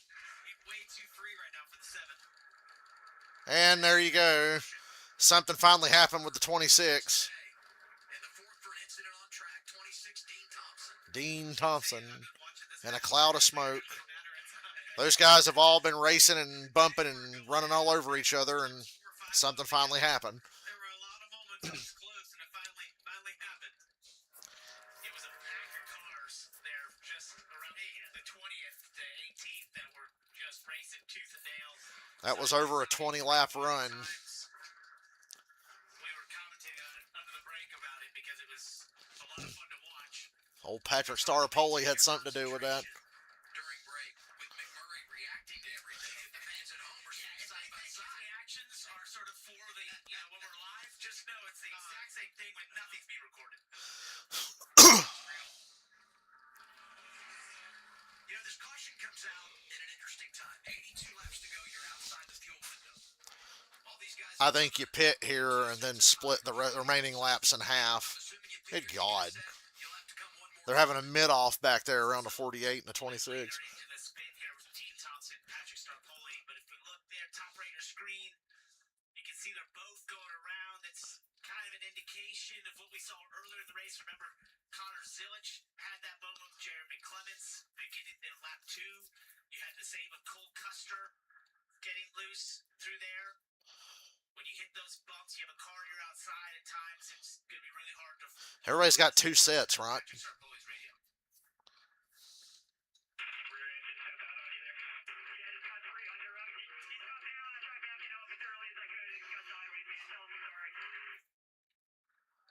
Sums it up. Yeah, that's exactly what we thought. I believe him. All part of the experience in these cars. Side force is a thing, and if you get it taken away from you, a lot of times you go for a run. First car one lap down, Ryan Ellis. He gets the free pass. Next guy would have been Chase Briscoe, who had made the unscheduled stop. So he'll stay a lap down unless he would take the waiver out here. We'll see. Pit road's open. You got to pit. Use one set now, and you'll have one for later. All these front runners. Progressive pit road is open, and they're taking advantage, Kim. And Justin Allgaier is at 7 car reporting for the scene. He's way Might want to tighten that thing up a little bit, and it'll come to him over the course of the run, most likely. Now they will actually make a chassis adjustment. Track bar right there. You see, going. Jesse Love in the middle of the screen said, I'm okay, but the track felt like it swung free, so he told Danny Stockman if he He's right about that. If he was watching the 7 car, Jesse Love said the track is kind of swung free. Yeah, that's what it was doing to the 7.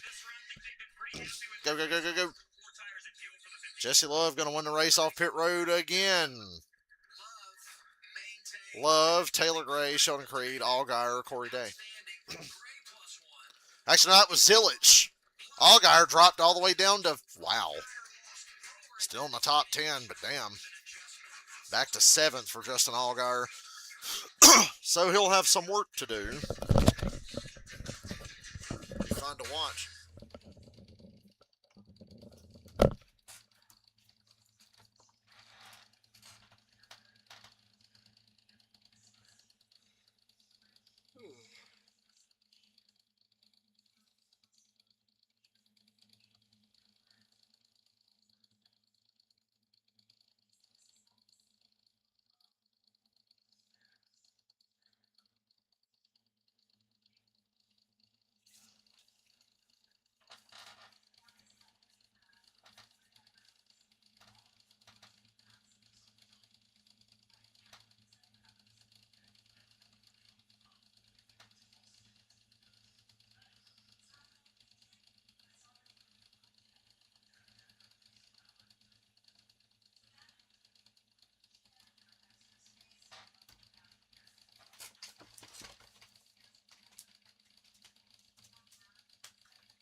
We've been selling all day the success of that two-pick. Jesse Love, speed on pit road. They held serve in this most recent cycle, but unfortunately, there was a penalty Safety violation on the 2 team for Jesse Love.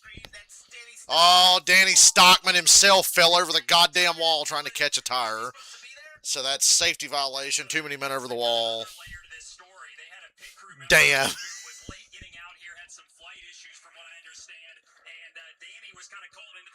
To try to catch that tire, so not last minute for today, so not exactly how they drew it up, obviously. Well, that puts Jesse to the back in a race.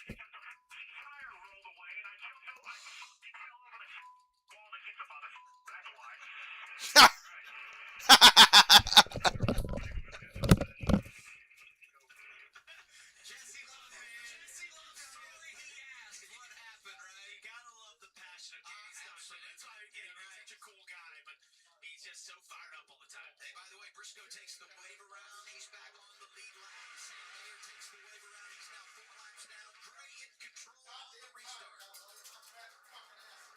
54 jumps away.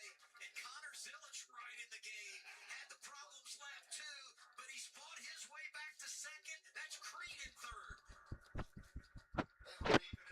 Larson and Day up there. Fourth and fifth. Zillich looking the outside there. Gets the Creed in. was some great radio. It's a new day up front, guys. This is how Kyle Larson wins.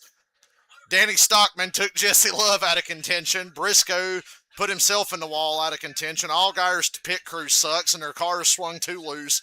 So this is how Larson wins, probably. He's sitting there in fourth now. So we got some new players here, boys.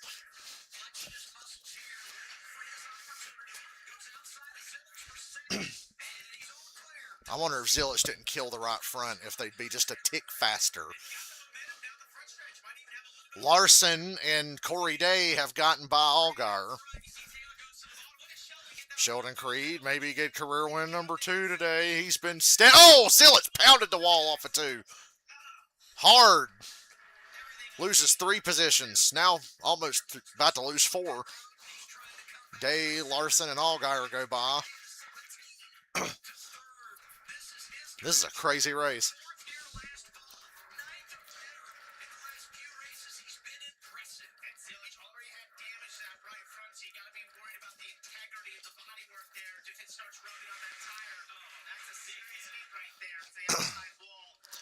Oh.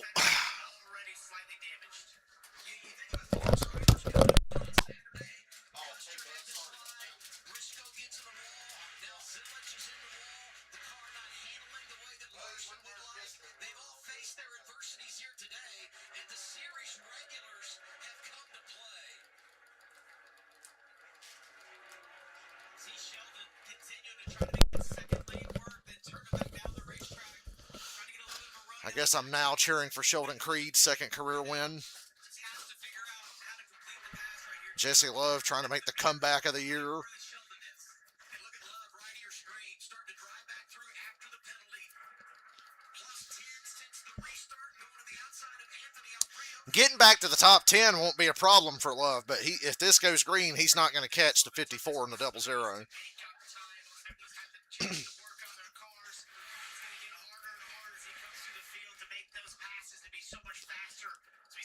America. They showed the American flag blowing in the wind on the backstretch. His winds have picked up. It just continues to get worse. You know the drivers are struggling with that into turn 3. Corey Day, that you hit on him a little bit, Adam. I thought this would be a good race for him just because of how he ran last year and based on how they started. But the fact that he's ahead of all those, the majority of the junior motorsports cars, and it's been continuous all day long. You see Larson right there and Allgaier. Corey Day in front of both of them right now. It's been a great day for him. So much of this, Parker, reminds me of what we saw out of Zilich. Corey Day third, I'm just saying. But you take the opening couple of stages to go to school. Carson Quapple sixth. And then you pounce on the final stage. We've seen it so many times. And hey, Carson Quapple has been impressive in that line as well. Just can't sing his praises enough. Driving a third different car in consecutive weeks.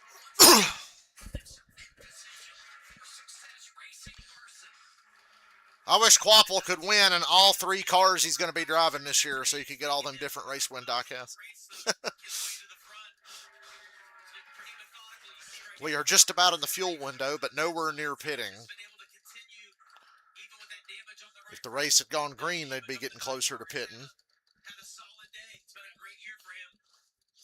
Caution. Here we go again. In the fuel window, by the way, but you're not pitting yet. Had a couple of cars get together off turn 4. I see Patrick Starpoli driving away from another one. And I don't know if the 07's happy with him. He seems in a hurry to catch back up to him and give him 1-4. Yeah, I think the 48 is happy they got rid of Nick Sanchez for no reason. Well, it wasn't for no reason. It was for money, but still an unfortunate reason. Stay out. I'm a big fan of Patrick Starpoli, and he's going to tracks that he hasn't seen before and putting himself in positions really that he's not been. Driving a car he's not qualified to drive. Doctor who's taking a sabbatical to do it full time in the O'Reilly Auto Parts series. You know, you got to put an asterisk on his results because he's facing something different than everyone else, but he's doing a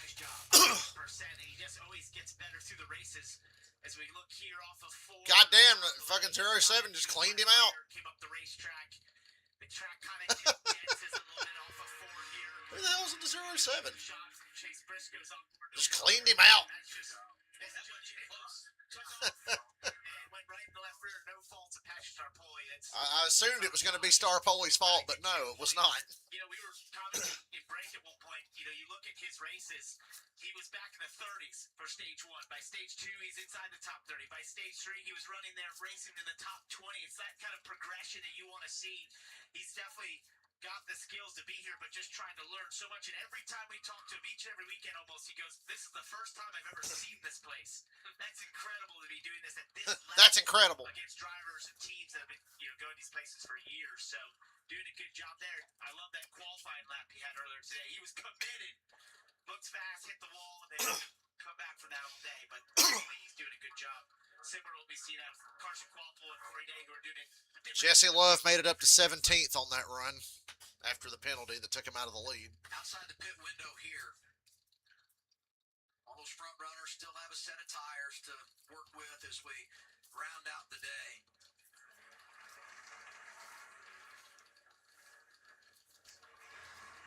You know, Corey made a lot of headlines in those first few races of the year, and there was some negative talk, but he went through the reset. He looked his problems right in the eyes and goes last week to Phoenix and gets that top 10. Very impressive there, and starting to go to tracks, now a second time, and you just know that that's going to infuse some confidence for him, and he was already impressive. This, so far, once again, with 67 laps to go, is the best race I've seen Corey Day drive. He's legitimately done a fantastic job to this point. Remember that later.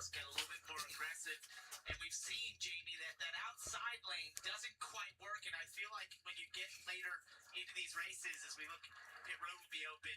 Ain't nobody pitting. Decision, what do you do? How aggressive do you get? Stay out. If anyone chooses to come down here. We're going to get a couple of little fake outs right there. I don't think anybody's actually coming. Well, Brandon Jones is pitting. Comes in, maybe taking a chance. And some cars further back. No, Jesse, stay out. Stay out, Jesse. You're going to get a commitment line violation. Boy, Jesse just barely made it in. He was really close to that orange box. There's going to be more cautions. This is a mistake, Jesse. As if they hadn't already fucked Jesse Love's race up enough. He could have stayed out and gained some spots. Yeah, we saw Brandon Jones. He's on the right of the screen. Are they going to put scuffs on or something? Radio, and there was a lot of discussion between Jesse and Davey Stockman about what the right move was. They are very, very close. They feel like to being able to make it from here on fuel. So that is what they're going to do. They're packing Jesse's car full of fuel, not doing tires. Okay. Potential fuel mileage implications here, should it come to it, but I think there's going to be so many cautions it just ain't even going to matter. Let's go back and watch Jesse when he's coming in here. He almost got a commitment line violation. Woo! That was close. Came to a complete stop before he decided to come in. And the rest, a little strategy playing out. This two-car. Sheesh.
Is everybody enjoying the race? I think it's very entertaining.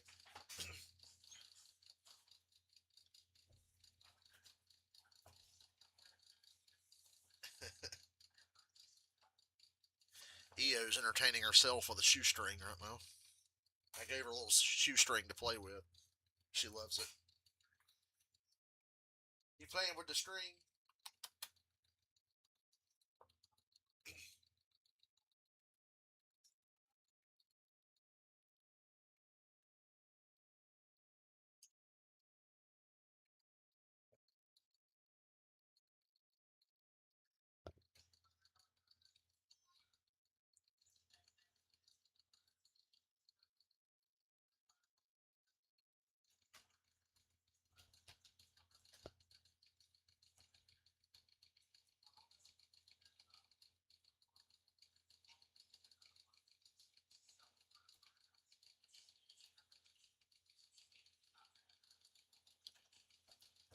The Choose Roll brought to you by Freeway Insurance. More ways to choose, more ways to save. Freeway, your way. Top two, both going bottom lane there. Well, I think this is sort of the choices I was talking about there before we had the stops, that it gets more and more aggressive, and it kind of gives you the opportunity to either slot in the second or try and push it three wide into turn one at times.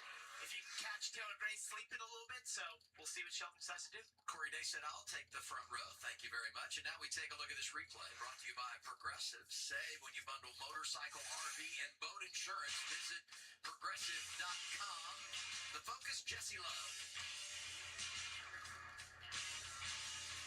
And the penalty on pit road. Lead the race, win the battle off. You get tracked back in traffic. Do you come to pit road or not? They come, barely get inside. And that orange box part with another penalty, but he makes it work. They and prior to the choose, he was 28th. But they saved that set of tires. And they're good on fuel, so Should have just fucking stayed out, man. Like, what the fuck? taking the wave around. Both these drivers, kind of in a similar spot trying to drive through here. Just keep putting Jesse in a bad spot to overcompensate for the mistake earlier. All right. That's Taylor Gray and Corey Day on the front row. Hey, that rhymes.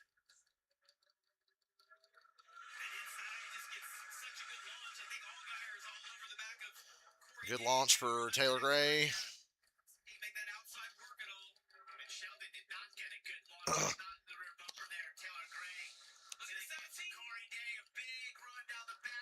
Go, Corey, go! Allgaier goes to the bottom. Now Larson gets to the outside behind Corey Day. Corey Day, great run through four there to get clear for second. Corey Day is contending for a win. Hard to believe. It would be pretty crazy if he did win.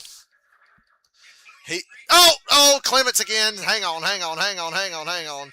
Saved it, bumped the wall, saved it, keeps going. We stay green. I want to see this Taylor Gray versus Corey Day battle play out. Tell that 51 to get the fuck to pit road. Nobody can make it to the end of the race on tires. There's a couple of cars that can make it on gas, but that's just not going to be realistic with the tire wear we see here.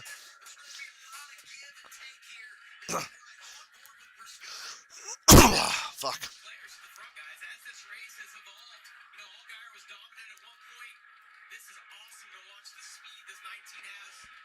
Allgaier for fourth on Kyle Larson.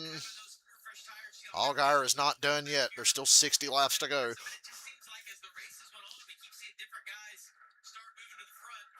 This fun bunch back here where the 51 and Dean Thompson and those guys are. Oh, whoa. Corey Day looking for a lane to get around for the lead. Just cross back over. Here we go. Corey Day is going to take the lead. Corey Day takes the lead in stage 3. Can he hang on?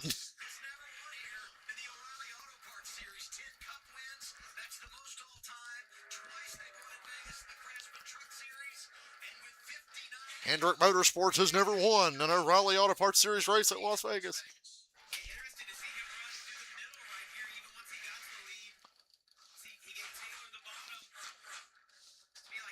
I know I shit-talked this dude to hell and back, but I'm actually rooting for him to do well right now. So we'll all get off his back. Like I said earlier in the race that Larson will win in that car today. I said earlier in this race, if Larson had the 17, he'd win today. Now I know it because Corey Day's fucking leading.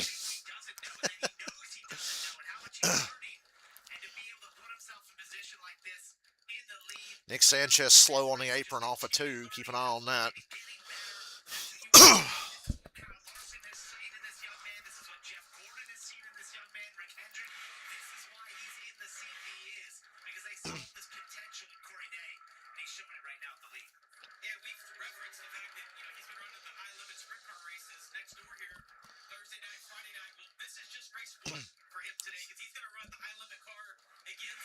Shit, Corey Day's racing again tonight. Is Kyle Larson doing it too?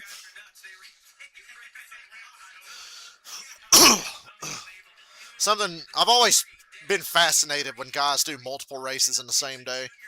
I always get a kick out of that. And they said Corey Day's running another high limits sprint car race tonight, as he's fighting for a win in the Raleigh Auto Parts Series. Best race of his career so far.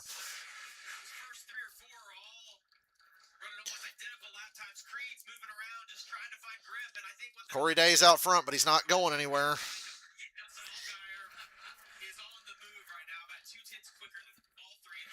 Allgaier, fastest car on the track as we speak. He swept the stages. 55 laps to go.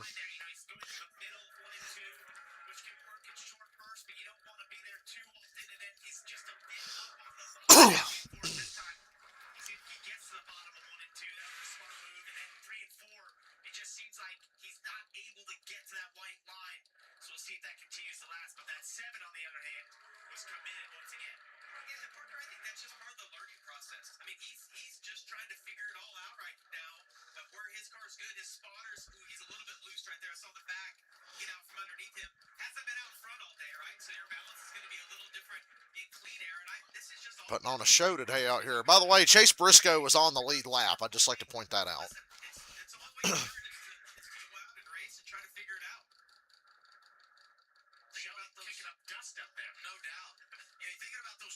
3 cars under a blanket for the lead.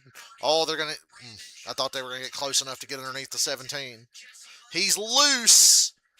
He's so loose off of 4. It's letting these guys just stay right there. So many laps left. That's how it feels if you're leading, anyway. 4 cars all running 4 different lines. You see that? 4 different lines from the top 4 that are all nose to tail right now. Big block by the 54, and Creed sends him around into the wall. Caution's going to come out for that. That's a hard hit. Taylor Gray threw a block, and Creed didn't lift. He just drove straight through him. I'd be a little pissed off right now if I was Taylor Gray. Woo! Yeah, I'd be pretty pissed. Yeah, it was a block, but damn, he just Logano'd his shit.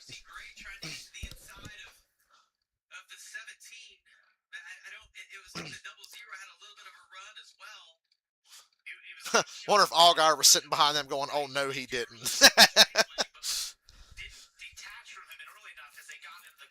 What a battle. Oh, here he comes. He's got something to say. Allgaier, you better get out of the way.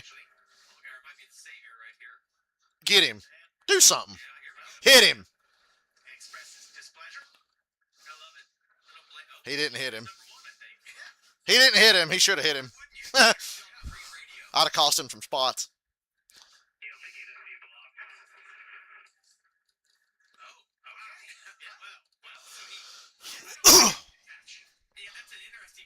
So Creed is not sorry.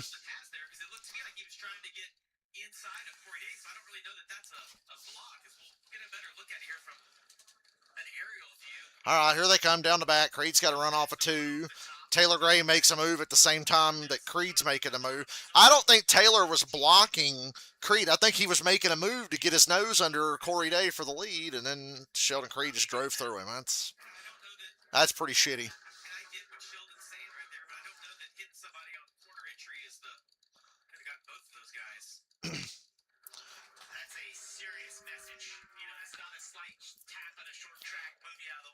Taylor Gray getting bullied again, just like Martinsville last year with Sammy Smith. You know when you hit someone like that. Got to put your foot down, kiddo. Well, the one thing that we don't know, and that only drivers know between themselves, is the history they have between the two. There might be more there than what we see, but it's awful egregious. 50 laps to go in the race. Yeah, I'm just thinking about the big picture perspective for Joe Gibbs Racing, and we said it. They're without a top 5 this season. And their best opportunity today, no doubt, was Taylor Gray. Let's get some more 00 Radio Sheldon Creed's team.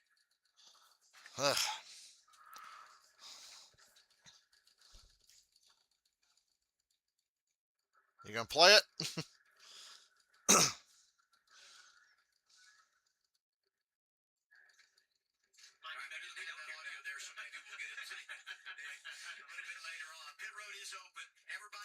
Were they working on censoring that audio? All right, that's the last set of sticker tires for all the front runners. Corey Day leading his first laps in the series, period, here today. Very impressive. Said he was tight getting to the line. You see that chassis adjustment. Justin Allgaier there in the center there to take fresh tires to no-go field. And then finally, Sheldon Creed, that missed audio that you didn't hear, he said, man, that was my fault, that you can only block a guy so many times. Okay, Creed was a little remorseful according to what they just said, but not much. Creed's going to win the race off pit road. Creed, Corey Day, Carson Quapple, Kyle Larson, Justin Allgaier, and Sammy Smith. He wins the race off progressive pit road, +1 for the 9 at Quapple.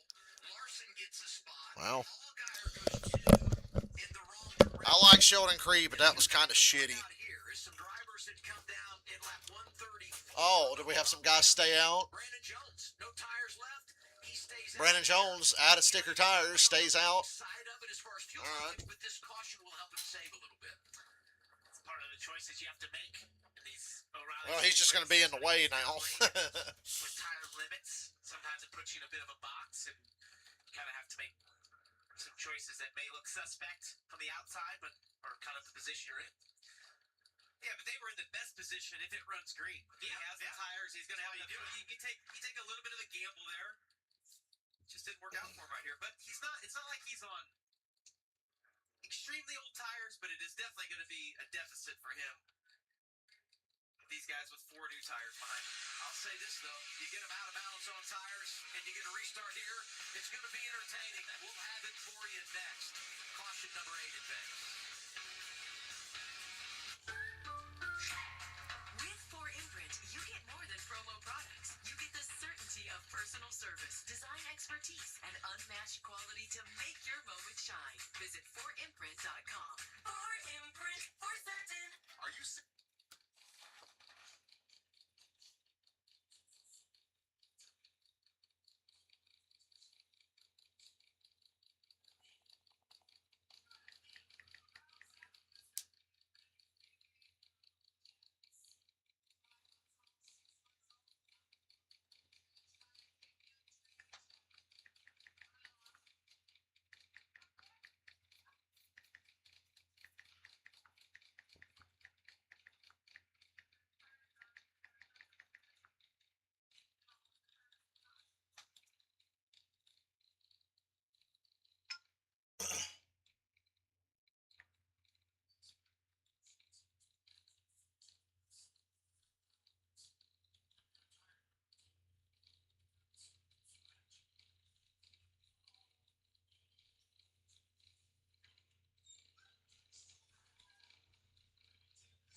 to choose, more ways to save, freeway your way, and keep in mind as we do the choose, top 3 stayed out here. Sheldon Creed, the first on fresh tires, goes to the inside. Corey Day goes with him. Oh, so we got Brandon Jones, Anthony Alfredo, and Jeb Burton who had to stay out. What the Get a restart in sort of get free wide if they're still side by side in the front row, and using those new tires, all the grip he'll have, be able to get away from them. But this will be interesting. Hey, let's go back and get that Sheldon Creed radio presented by Starkey. Scan the QR code now. Yeah, I mean, that's my call, but he only gets to block so many times. Yeah, that's kind of what I felt. Yeah, I mean, I think with 50 laps to go, it's just too Well, I was rooting for Creed to get his second career win today, but now I'm not so fucking sure, man. catch him and most likely return the favor. Sheldon's had a fast car all day long. I don't know that he needed to be that aggressive early on, but that was his decision, and we'll have to live with it. And those blocks can be frustrating, but did Taylor do anything wrong or out of the ordinary? Absolutely not. And that wasn't really blocked because he was going below the 17. Yeah, so if the 17's not in front of him, it's totally different. But he's trying to get to the inside. I don't think it was over the top for sure. I think Sheldon. Yeah, a little aggressive for that many laps to go. I know it's final stage of the race and all, but you gotta chill out a little bit. Jet Burton is the other one that stayed out here. First time Jones has led laps this year. Here we are once again, and the Echo Park restarts up. Hopefully Brandon Jones gets a good launch for the sake of Creed and Corey Day behind him. And he does. Well, who's throwing blocks now? Fucking Creed. And here's Larson around the outside. I told y'all Kyle Larson would get up to the front. Well, that's the race. That's the race. Oh, look at Briscoe back there doing the 3 wide thing like he did early. Yep, Creed not winning now. That's fucking karmic justice, really.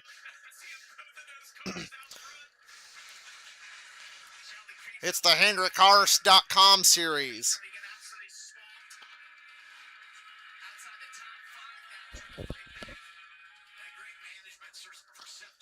Larson, Corey Day, Sammy Smith. Brandon Jones doing remarkably well to be on older tires, but it's not going to last. And Briscoe's ripping the top. Back on the lead lap, back into the top 10. 45 laps to go. Sends it in there on his teammate.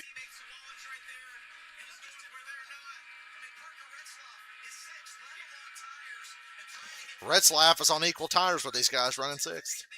4 wide, Jesse Love. Oh. Parked it in front of Allgaier. Oh, and Allgaier sends him up the track. And Zillich tucks in to help Allgaier make the pass. Damn. Not a lot of giving going on right now. A whole lot of taking.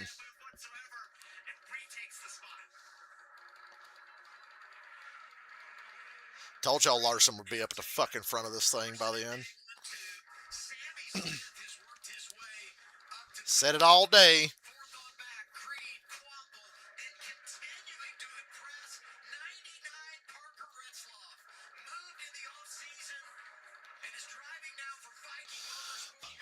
These fellows have a top 10 right now. Corey Day could challenge Kyle Larson. He's been a little better than Larson all day long, but in this situation, can he be better than Kyle Larson? In the situation where the chips are down, everything's on the line, can he be better than Larson? He's been a little faster than him all day long. And here we go. Ooh, don't overdrive it. You ain't got to charge right now. 8 car, push him. Push him. Sammy, push him. You know that's the only way you're going to get by Larson?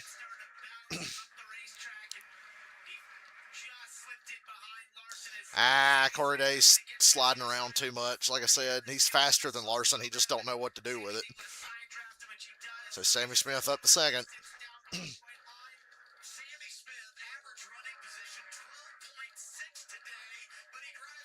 Driving Dale Jr.'s number 8 as Larson opens up a gap now as they dick fight for second. Push him.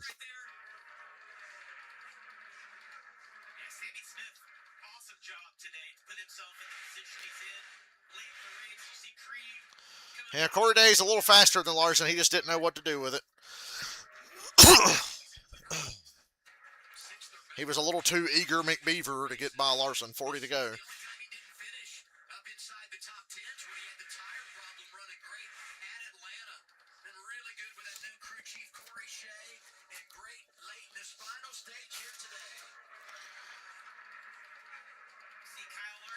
Restart. Parker mentioned the outside not having the momentum. Look at Kyle, gets a little contact right there with Alfredo. Never checks up, has the momentum on the outside. Brandon Jones held that inside line up just a little bit. Just perfect scenario for Kyle Larson right there. Larson in a similar situation as Sammy Smith, where he's just picked the best. Damn, Sammy just cut the balls off of Corey Day off of two. They're just going to let Larson drive away.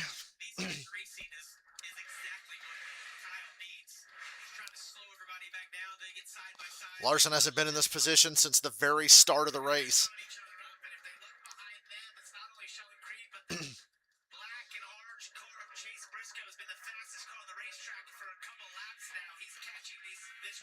Briscoe, fastest car on the track, but is there enough time? Everybody's used all their fresh tires. You've got what you've got. Sheldon Creed back up to third here. Corey Day starting to fade out.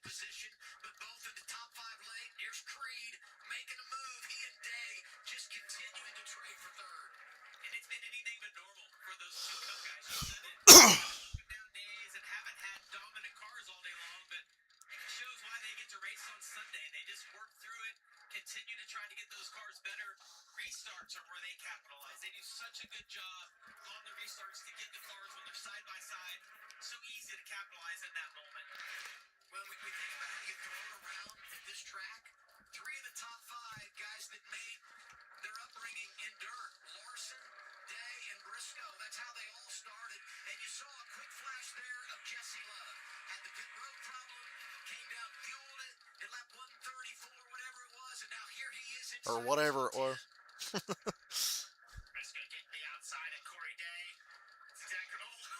Some aggressive side drafting there from Corey Day to try to not let Briscoe get around him. But he ain't going to hold him off.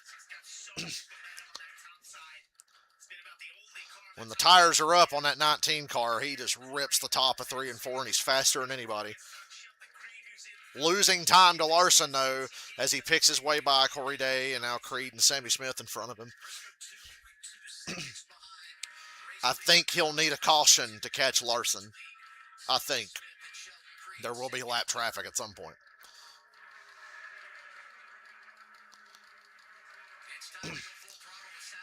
Quapple had the chance to do the same thing to Corey Day that Sheldon Creed did to Taylor Gray, but he didn't do it.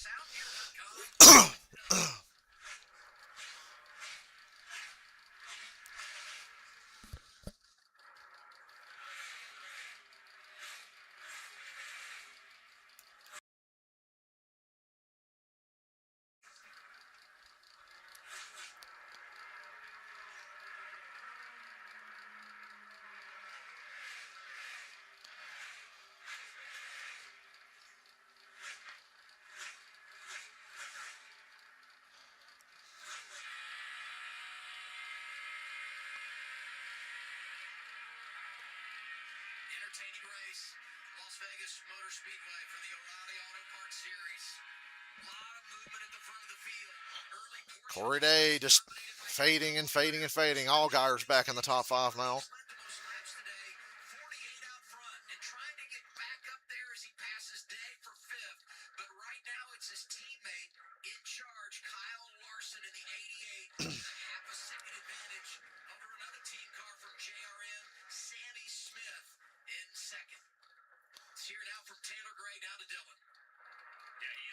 Center. So Sheldon said on the radio he felt like you blocked him one too many times. Do you feel like your level of aggression, whatever it was at that point in the race, was warranted on your behalf?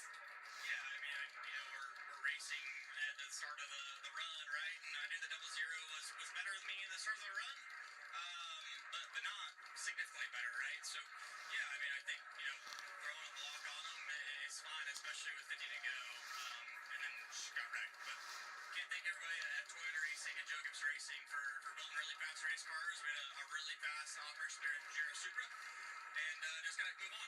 Thanks, Taylor. He's not moving on. The point of the race, He gave the politically correct answer. right, is a lot of the pressure. The 50 to go, probably unwarranted, unneeded. You can send that Now that Kyle Larson's in the lead, everybody in the field wants to behave. ending someone's race like Sheldon did there with Taylor Gray. And those blocks happen, and they happen often in tracks like this where it's so important to try and keep track position. I think that was a step too far. I would agree. That was a dick move. Right now, that's holding up Briscoe. Briscoe's been running that top line around the racetrack the whole time, and Creed saw him starting to catch, so he moved up, kind of maintained his lap times, but it slowed Briscoe down about a tenth and a half. As you watch, when we get down here into turn 22, Creed's been right against Briscoe's going to need a caution. on this end of the racetrack. The 3 and 4, when he runs the top, he just can't generate the speed. Larson's kind of committed to that middle and the bottom. His lap times up and down. It's like that car is right on the edge. If he hits it just right, he has a good lap time. Listen to the throttle right here. He's trying to get his nose down just half a car length from Sheldon Creed in front of him to get some air on the front of that. It makes such a difference. He's got another problem. Here's Allgaier. Now Allgaier's cars come back in. It's so frustrating when you're Chase Briscoe because you've got that lane to yourself. You're able to use it to have a ton of speed, but the second someone out there as he tries to fight, Jeez Louise. it just kills all Crazy battle for Ford that pretty much guarantees Larson's victory. play that clean lane. You can't quite run the wall as well, and you don't have the same lap time that you had before. Yeah, Allgaier's just fine with him running the top. Yeah, you leave this lap on him. It's perfect for me. Allgaier started strong, trying to finish it strong. Hiccups on pit road today for the 7 team have cost them some spots. But they overcame adversity to win last week. And we talked about Jesse Love and the issues that he's faced trying to get back up inside the top 8. He's 9th right now in racing. Sawallich is once again Austin Hill's not in the top 10. Can he clear Oh yeah, because it's a real racetrack. slides up in front of Briscoe. Allgaier now to the 4th position. You know, and he's only 2.5 seconds behind. So even though they've been racing, still turning time to race leader Kyle Larson. Yeah, but as you watch, Allgaier right there on the bottom, he's like it's super loose right there. Look, Who's going to be the one to bring out the late yellow if we get one? the 7 car doesn't look to have the speed that he had the first half of the race. They made that one adjustment, the balance got too loose, and it just doesn't seem like just doesn't have near the car or the advantage he had over the field early on. They slid up in front of him last time around. Couldn't maintain it. They'll continue to race for 4th. Jesse Love able to get by the 18 of William Sawallich, the reigning champ, up to 8th. Creed for 2nd. He's got 25 laps. Go run down Larson. I think you should be fast enough, but Been extremely good on the long run. He's been able to make his arm work in a lot of different yeah, Creed's been good on the long run. But the problem is, low key, Larson's also been good on the long run, and he's finally out front. See what he can do now when he gets out. Has a little bit of clean air. Starting to get to lap traffic though, Most likely his lap times down just 3/10 that lap but everybody they'll take it easy on him. time. He's not a regular. Today, He's not a regular, and he ain't pissed anybody off. But he's now a lap down once again. key for Briscoe is that when Sheldon wasn't there in front of him, he moved up once again. Even Allgaier moving up there to try and get a run on Sammy Smith to the outside. But Briscoe really is hoping that Sheldon would get to the bottom in some respects down there like he had when he passed Sammy Smith, but now run the top side of 1 and 2 as well. This is just hindering Chase being to get the full potential from that outside. But it just continues to get hotter outside. That's going to allow these guys to slide around a little bit more and search for grip. And the top has become better the later in the race we get. Like it's not just with tires, it's about the later in the day we get, whether it's rubber getting laid down on the bottom of the racetrack. We've seen a couple of guys migrate to the top. Creed and Briscoe, and they're 2 of the faster cars. Larson's going to want that information because if they start catching him, They're not gonna catch him. he's going to have to work on that. A lap They're 2.5 seconds back. They're not going to catch them. They're 2.5 seconds back, and they're going to be racing each other the whole time. Well, it's been interesting to follow their progression all day. I spoke to Marty Lindley at the start of the meeting. He said, Kyle wants to get in here and dominate this race again. You remember the last time he said that was at Bristol last year when he led like 90% of the laps, won the race? Well, it hasn't been that kind of day for sure. They have worked on this thing all day, and they had some setup ideas based on what Marty did with Zillage last year in this car.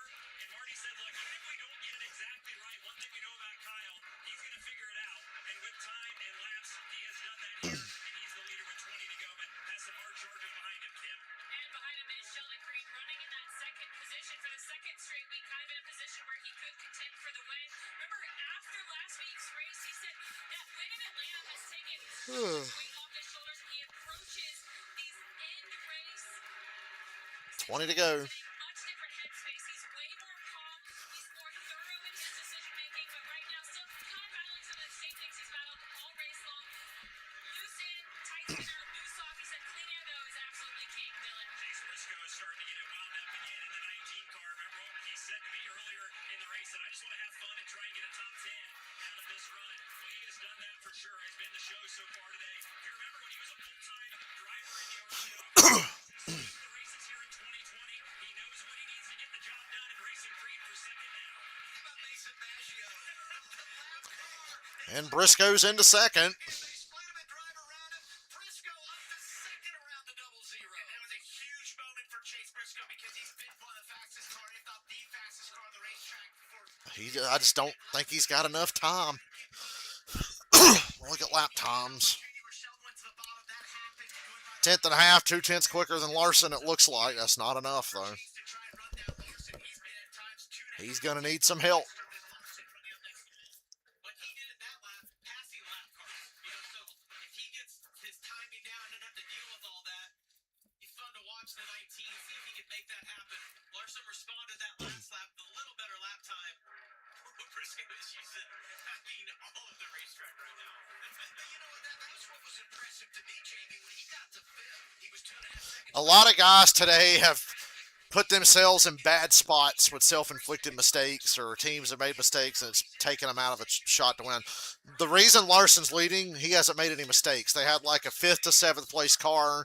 They didn't make the mistakes that literally everybody in that top 10 they're running with has. And he nailed one really crazy restart, and here we are. Briscoe's got it under 2 seconds. He spent 16 laps a lap down. He smoked the wall when we thought maybe he was Is he going to have anything left for Larson? the car's beat to death on the right-hand As side. hard as he's running. Feeling it right now. And I said this earlier. It's a team effort. And when you get, out of balance on strategy, you lose a lap, you got to play the game. Everybody in that top 10 has made a mistake today except Larson. Taking the wave around, managing the limited tires, and so on. And that's what put him in position to pounce here late. 16 laps to go. Jeremy Clements, 2.2 seconds. The advantage over Briscoe. It's incredible. Kyle is just committed to the bottom. Even when Briscoe's been able to run a faster lap time, which you know they're conveying to Kyle Larson. They're giving him his lap time and the second place guy Briscoe's lap time, and he's committed to the bottom. 15 laps to go. Lap car slowed him down. Austin Green. Kyle, though, he's just hooking that white line all the way around. Briscoe also had a terrible lap right there, most likely for some low traffic. Well, Briscoe gave up time there. He's not catching him. Lap gained 3/10. He had it under 2 seconds, and now it's back to 2.5. Going the same way. The only fear I'd have for Chase is just how much he's abused that car. Big slide off of 4, having to run I mean, if you want to bring out a caution and give Creed and Allgaier a chance, you have at it, Briscoe. clean air for so many laps, been able to run the bottom, stay disciplined, committed down there. We'll see if he can find some more speed in that 19 once again. Saw Chris make a little adjustment through turns 1 and 2. These guys running completely different lines. Look at that, Larson all the way on the bottom. You see him putting that left front on the paint. The car right behind him's on the right, running as high as he can. Oh, that lap car. Clements is going to crush this lap time right here. Not going to have any momentum. Look at that, no momentum on the exit. There's no margin for error when you fall into the hole. And when you consider everything they've dealt with, a runner-up today would be outstanding. Certainly not laps to It's over. Without a caution. Nearly a 3-second lead now for Larson.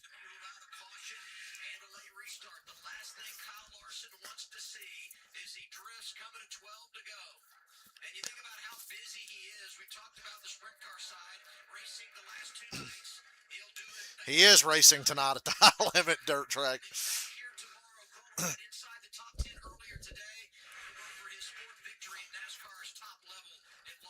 The man loves to race. Never ceases to amaze me with his energy level. For racing, for being in a race car. And racing, it's unbelievable. You look at that schedule and the different ways you drive these cars and all the different things you have to understand about them and the races.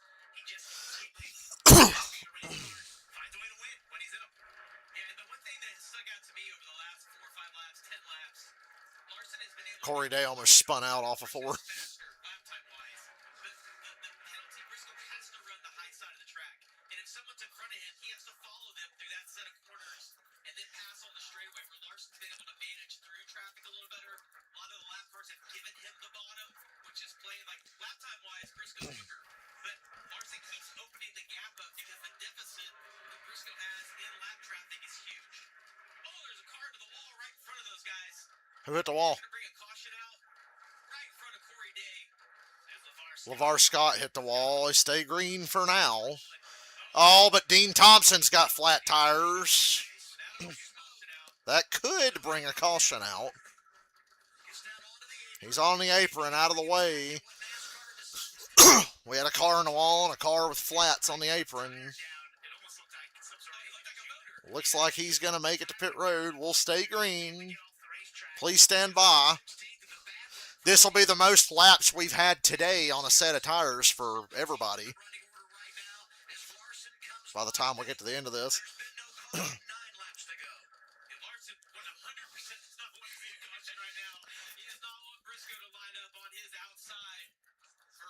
checkered or 4 or 5 lap shootout. I can't believe the job he's done today. I know we talk about his ability, but he's taken a 4th or 5th place car, put himself in a position to win right here, and it hasn't been by being overly aggressive. It's just taking your time, making the right decisions. That guy on the right, Marty Lindley, he was so confident earlier today when I talked to him. He's done an awesome job. All those wins on so much last year. I'm not surprised. It's Kyle Larson. He makes me shake my head all the time, whether I'm racing against him or car in front of me and thinking, that's pretty incredible. Not sure how he does that to watching this race right now. And to your point, a car that did not look that competitive, almost falling outside the top 10 early on in the day, to just navigate himself. 7 to go. Staying disciplined on the bottom and now has a 2.7-second lead, only 7 to go. Oh, Corey Day hit the wall off of 4 and just barely hung on. Corey Day throwing away his best race. All the way back to 8th now and just struggling. If he just fucking chills out in 8th, he'll finish 8th. He's 2 seconds ahead of Sawalich and 3 seconds ahead of Hill at 10th.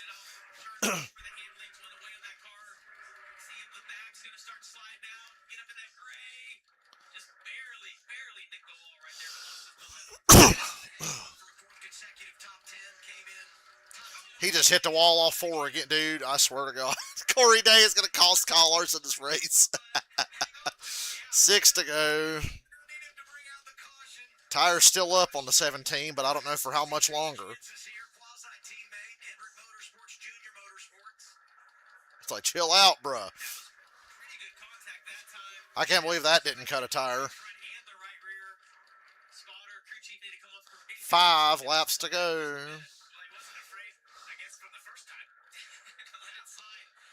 Lead back down to 2.5 seconds, but obviously still nowhere near enough time for Briscoe. When you heat up the right rear of these cars, you got to give it a chance to recover, give it a chance to cool down, or it will continue to punish you lap after lap like he's done there.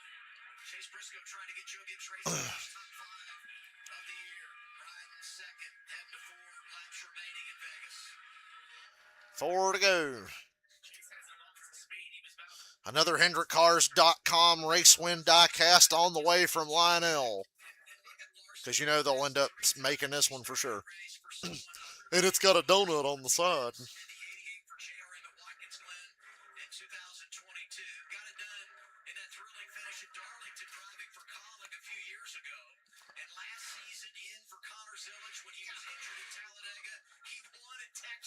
Why is Larson so loose all of a sudden? With 3 laps to go in Las Vegas, he's trying to stay undefeated. 3 to go. Well, I think it's safe to say he's I remember Larson won Texas last year, filling in for an injured Connor Zilic.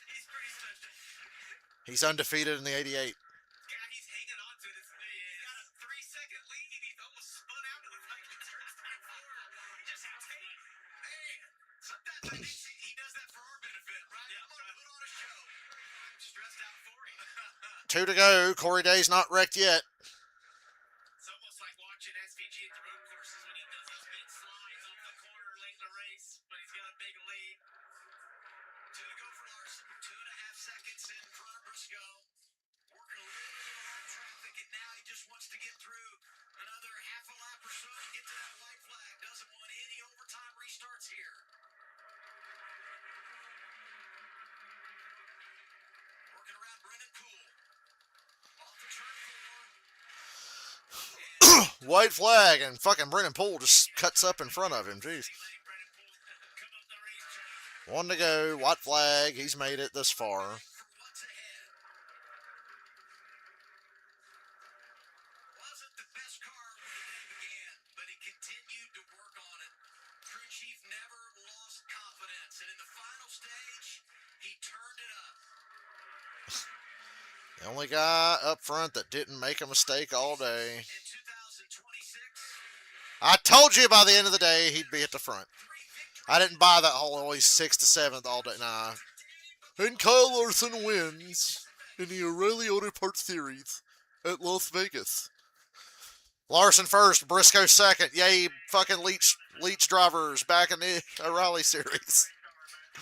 Larson, Briscoe, Creed, Allgaier, Sammy Smith. That's the top 5. Jesse Love 6th, Zilic 7th, Corey Day limps it home in 8th. Sawalich top 10, Austin Hill 10th. Carson Quapple just missed the top 10 in 11th.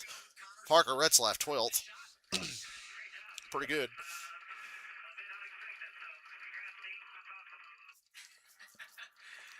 It was not unexpected. You were the favorite.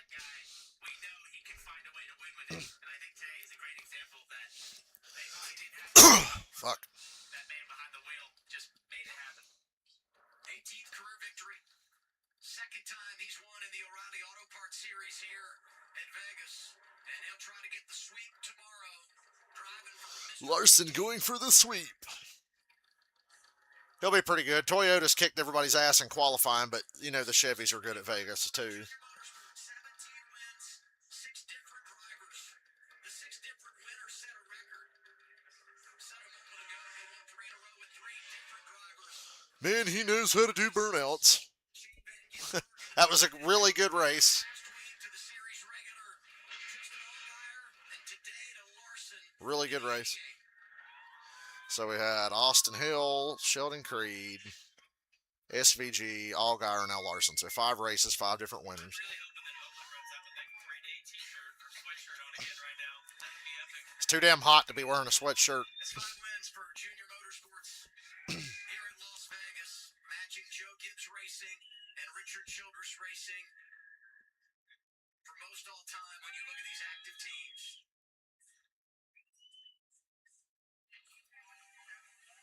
Briscoe second, Creed another top 5.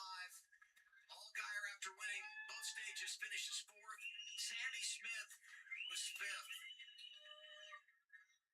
3 JRM Chevys inside the top 5, led once again by Kyle Larson, Kim. Yeah, Kyle Larson notching his second Yahoo! victory in this series here at Las Vegas Motor Speedway. During pre-race, his young son Cooper said, "You just need to get after that. You did that, but you didn't run away with the lead until the second half of the race. What was the difference between the first half and the second for you, and the second for you, and the I second?" finally remembered what he told me and decided to go faster. But no, my car, Ladies and gentlemen, what sweatshirt is he wearing? Let's see. He's got a Corey Day. Yeah, he's wearing the Corey Day sweater again. great job today. That was cool seeing lead laps. Yeah, no, my car was not handling the best at all. I was just super, super tight, loaded, and I couldn't carry Loaded. through the corners, and I was just getting ate up on restarts, and I mean, really the whole run. But yeah, that last restart, we had some guys stay out, and I had a good launch, was able to get to the middle and get some clean air, and then I think just me being able to kind of run the Toward the fuck out of the 96. I didn't notice that earlier. to, just allow my car to be okay on the long run, I think helped. So, yeah, I was a bit nervous. I knew the double zero and Briscoe were sound like ripping the top, and I tried it like once, I wanted to, and I didn't feel good out there at all. So glad we were able to pick our way through traffic well enough. But yeah, thanks to HinderCars.com, Junior Motorsports, Mr. H, Marty. It's always fun to get to race with him and get another win. Much harder work this week than at Texas, but yeah, we got a few more, so hopefully we can get some more wins. This was your first start in the series of the season. What did you think of the racing? Let me guess, he's running Bristol too. I got to see a lot of racing on windshield because I was just a average mid-pack guy for most of it, and it was good. It was really good racing. Corey was fun to watch. He was sideways like the whole time, and I was like, At least Corey finished the race. get some of his turn, I could look really good, but no, he did a good job. Larson said what I said. He said if I had the turn of Corey's car, I'd have done a lot better. People behind him, but he was sideways, so it was cool to see. And Larson and his team, his car, they were good when it mattered. so glad we were able to get to lead when it mattered. Congrats. Thank you. Show me those points, CW. You got them calculated yet? And I think Las Vegas Motor Speedway should send him an invoice. He needs to buy a ticket because he got to watch the show, and then once again, he became the show. He said for a while, Really, really good race. I'm going to hang around for another interview or two. he delivers again. Kyle Larson. Another week of me enjoying myself watching this stuff. It feels good to be invested and positive and optimistic and everything else.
Show us some interviews, not bowling stuff. And show me the point standings, too. I know Allgaier's still going to be leading.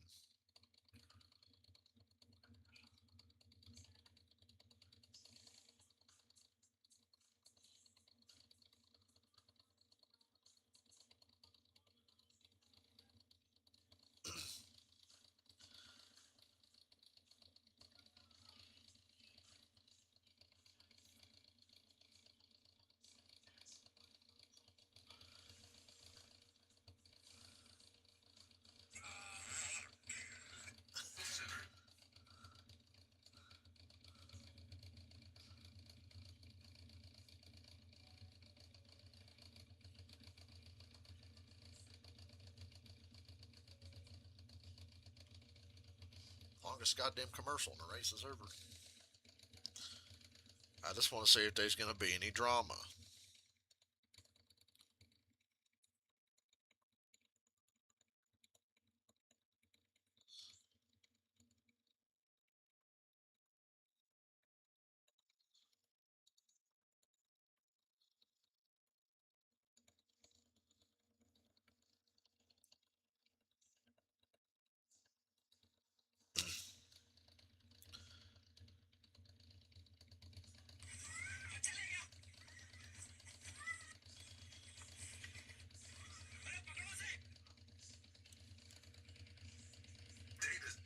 God. I just want to see the points.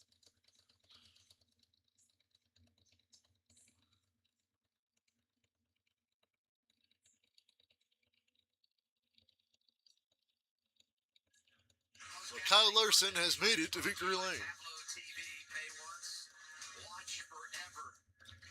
Familiar scene. Kyle Larson in victory lane. Let's hear from some of the other top finishers down to Dillon. I knew it was going to be a Sheldon Creed interview. Let's start with the before. What did you feel like he did wrong, maybe to warrant the contact, but also just evaluate the rest of your day? I don't know if he necessarily did anything wrong.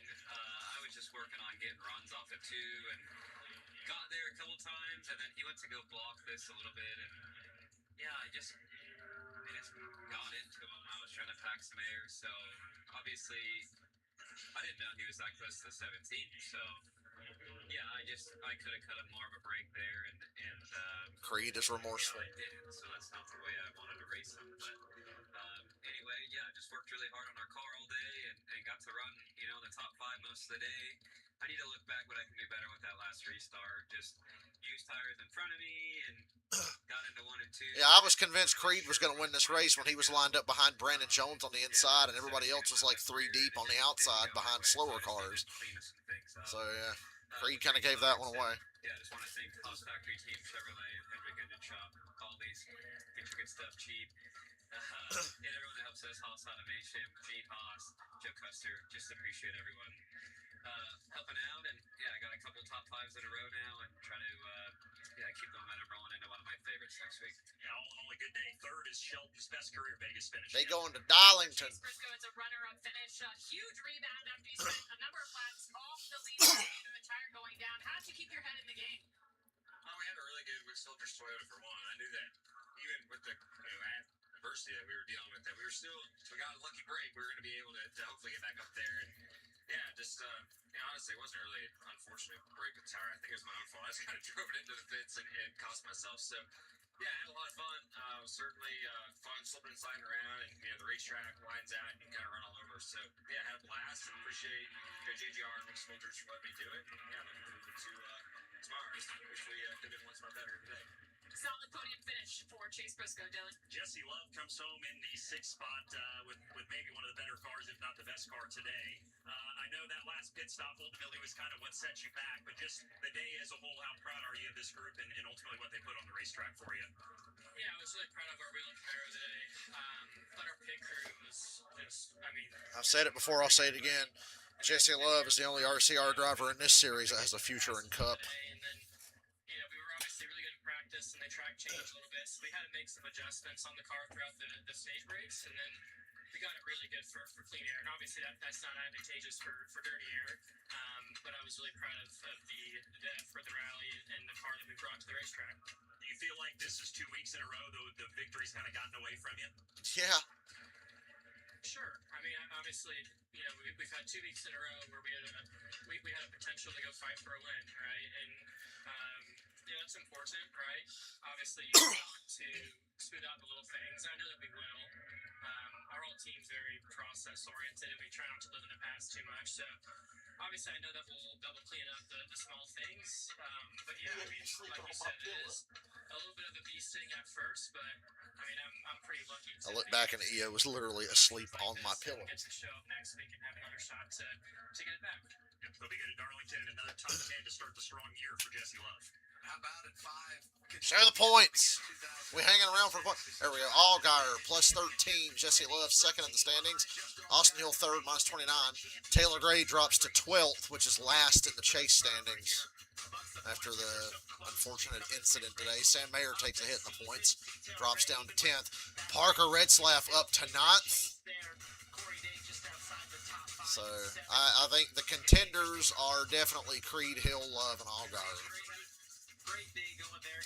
Jeb Burton 6 below the Chase Cup line. Brennan Poole minus 13. So how is Jeb Burton and Brennan Poole ahead of a Gibbs car? I don't fucking